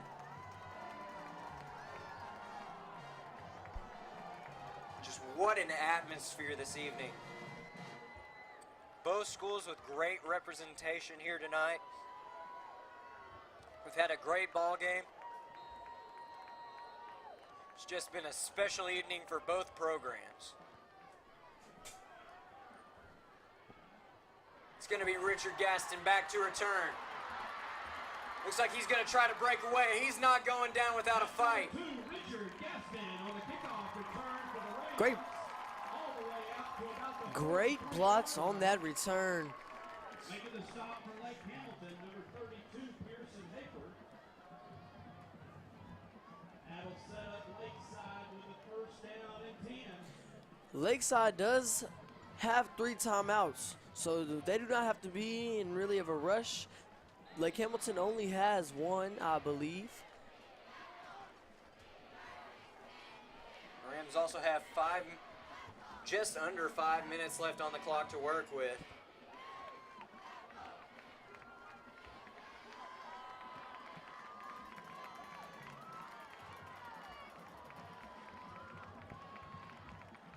We'll see what they do here. Gillum looking to throw. He's got Lamb deep. Pass is complete, and Lamb tries to stay on his feet. He gets tripped up there to the 30-yard line, but it's a huge gain for the Rams and sets them up with first down in Wolf territory.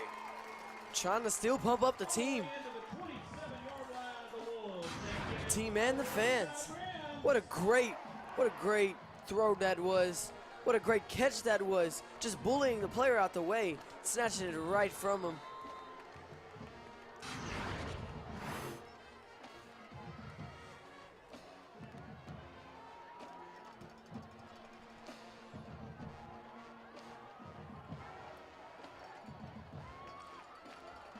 Gillum's going to give it off to Ferguson here. He's going to run up the middle. He's tripped up just shy of the 20-yard line. Making the stop for Lake Hamilton, number 27, Ray Hamp. Gain of 5 brings up second down and 5 for the Rams.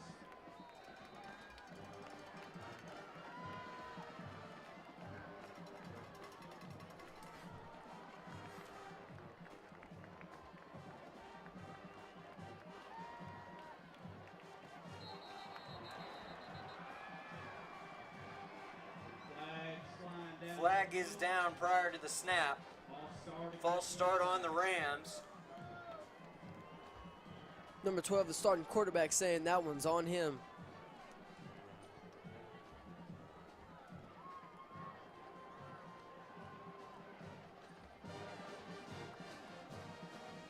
Immediately after the flag, patting his chest, saying, "That's me, that's me."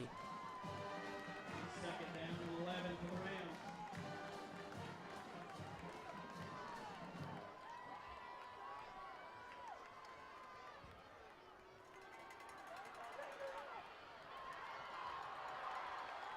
Screen pass to 31 to Regis Ferguson, complete. Halfback slip screen there. Making the stop for Lake Hamilton, 14, Justin Spear.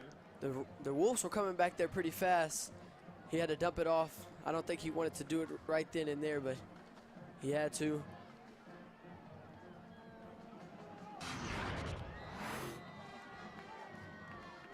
Yeah, they got through the offensive line. Got hit once he caught it, but he tried to push forward. Another Wolf had to bring him down. It's going to bring up 3rd and 11 here for the Rams. Gillum takes the snap. He's looking to throw. He's feeling a little bit of pressure. Pass is complete to Keelan Fleming. And that's good enough for a Rams first down. And he is hype. He and his teammates are hype. 32 Pearson Hafer making the stop for Lake Hamilton. And good enough for another Lakeside Rams. Way to catch some airtime there by Keelan Fleming. Got hit in the back there. It looked like it hurt, but I guess he's all right. And Fleming always willing to put his body on the line to make the reception.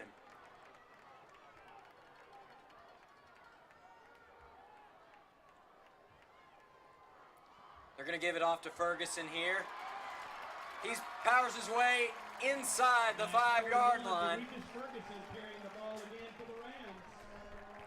Clock continuing to roll down here, but perhaps the Rams playing a little bit of clock management here. Leaving little time for the Wolves to make a run should they score here. Quick shift at the beginning of the play. Had a good block. He went through the hole.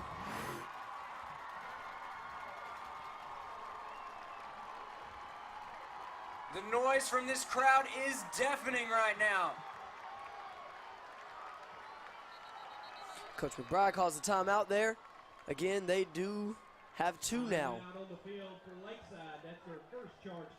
So they are in no rush at all.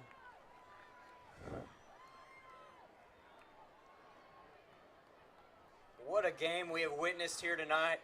Great performance on both sides. And it all comes down to this.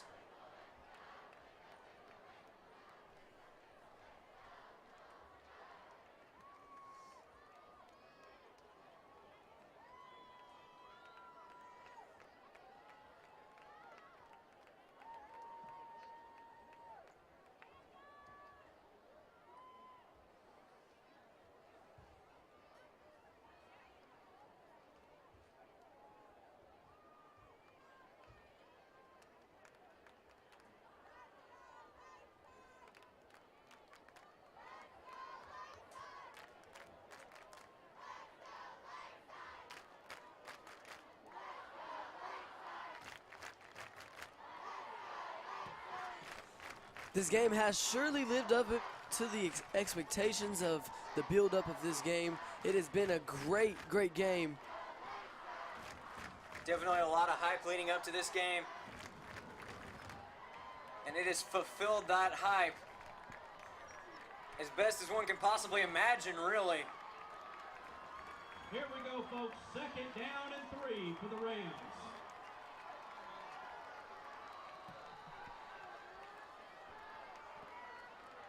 It's going to be 2nd and 3 here for the Rams. They're going to give it to Ferguson. He's going to try to power his way through. The ball Fumble is on the out. play. And there's a dog pile for the ball. Lake Hamilton walking away like they have it. Do they have it?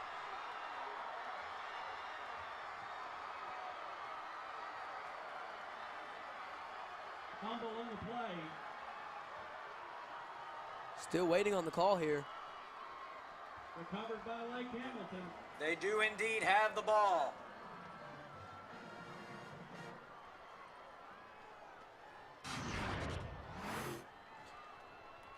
They gave it to Dorikus Ferguson. He went up. Oh, he ran into Will Perigo, his own blocker. And the ball came right out. Lake Hamilton takes over 1st down and 10 from the 10-yard line.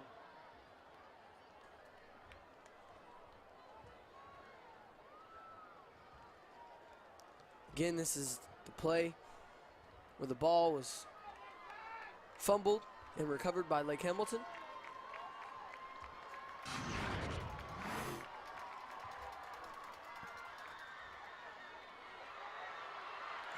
And there goes Carlos Brewer down the left side. He's going to be taken down past the 35. Make it 38. Showing his moves, flexing on him now. Cut across field with the speed. Man, he is really carrying the load for his team, living up to the expectation of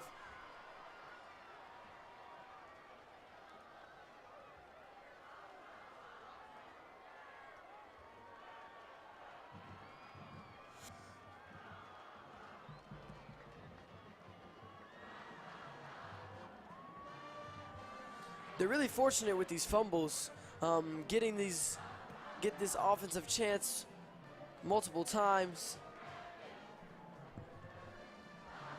Really two crucial fumbles going their way in this ball game. That first one, in the first quarter, on that scoop and score, and now here in the fourth quarter of play, on a crucial possession. Again, like I said before, Carlos Brewer is carrying the running load for his team. First down and 10, Lake Hamilton.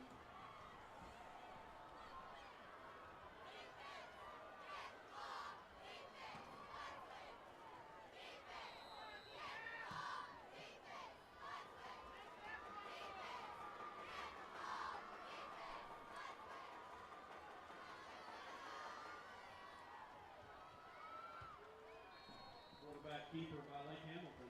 It's quarterback keeper by Lake Hamilton. And Lakeside is going to use their final timeout following that first down play. Second half.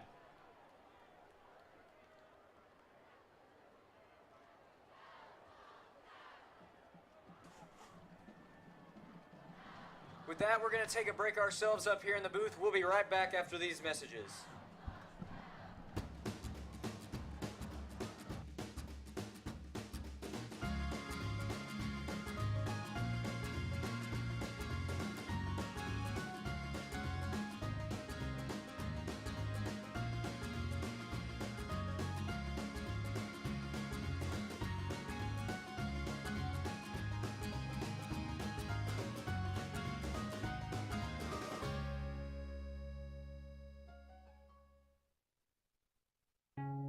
Before you can find your potential, you first have to find your path.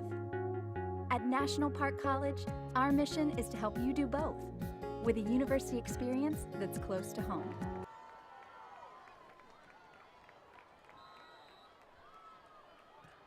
We are back live here at Chick Austin Field, 1:19 remaining. Lake Hamilton has possession. Flag before the play. Flag before the snap. It's going to be encroachment on the Rams.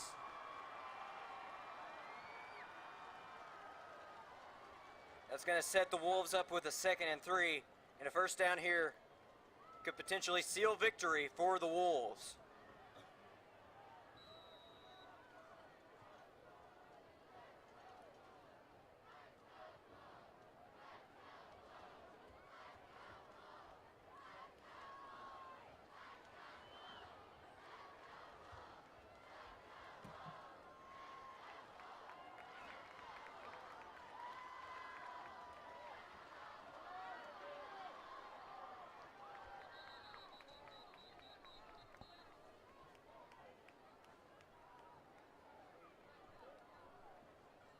There's a give off to Brewer. He'll be stopped around the line of scrimmage. It's going to bring up third down for the Wolves.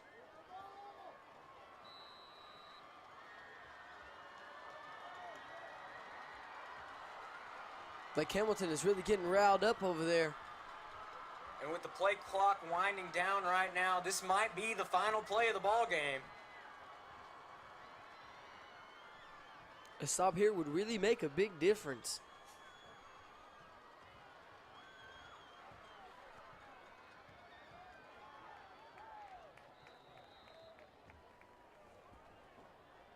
The Wolves will be stopped in the backfield there. Play clock is winding down. Lake Hamilton's starting to celebrate already. And it looks like that might just about do it. 10 seconds to go, play clock. Yep, and that's gonna be game. Winding down, and that's going to be the ball game. A little bit of a heartbreaker here tonight for the hometown Rams. But what a great game to bring back this rivalry. This one will surely go down as one of the classics in this rivalry renewed. Jeremiah, you have any closing thoughts? Just a hard-fought game tonight by the Lakeside and the Lake Hamilton. Hope to see the matchups more often. Again, hard-fought. You could do better, but it's all right. Definitely a tough pill to swallow here tonight, but there still are 9 games left on the schedule. The season continues next week with Fountain Lake. Be a 3-game road trip. They'll come back here to face Magnolia later next month. And that game will be broadcast right here on Lakeside TV. Getting the good sportsmanship down on the field, high-fiving. We thank you for tuning in for this special presentation of Lakeside TV. And for all the staff here at Lakeside TV, I'm Chase Hartzell signing off. Have a great evening, everyone.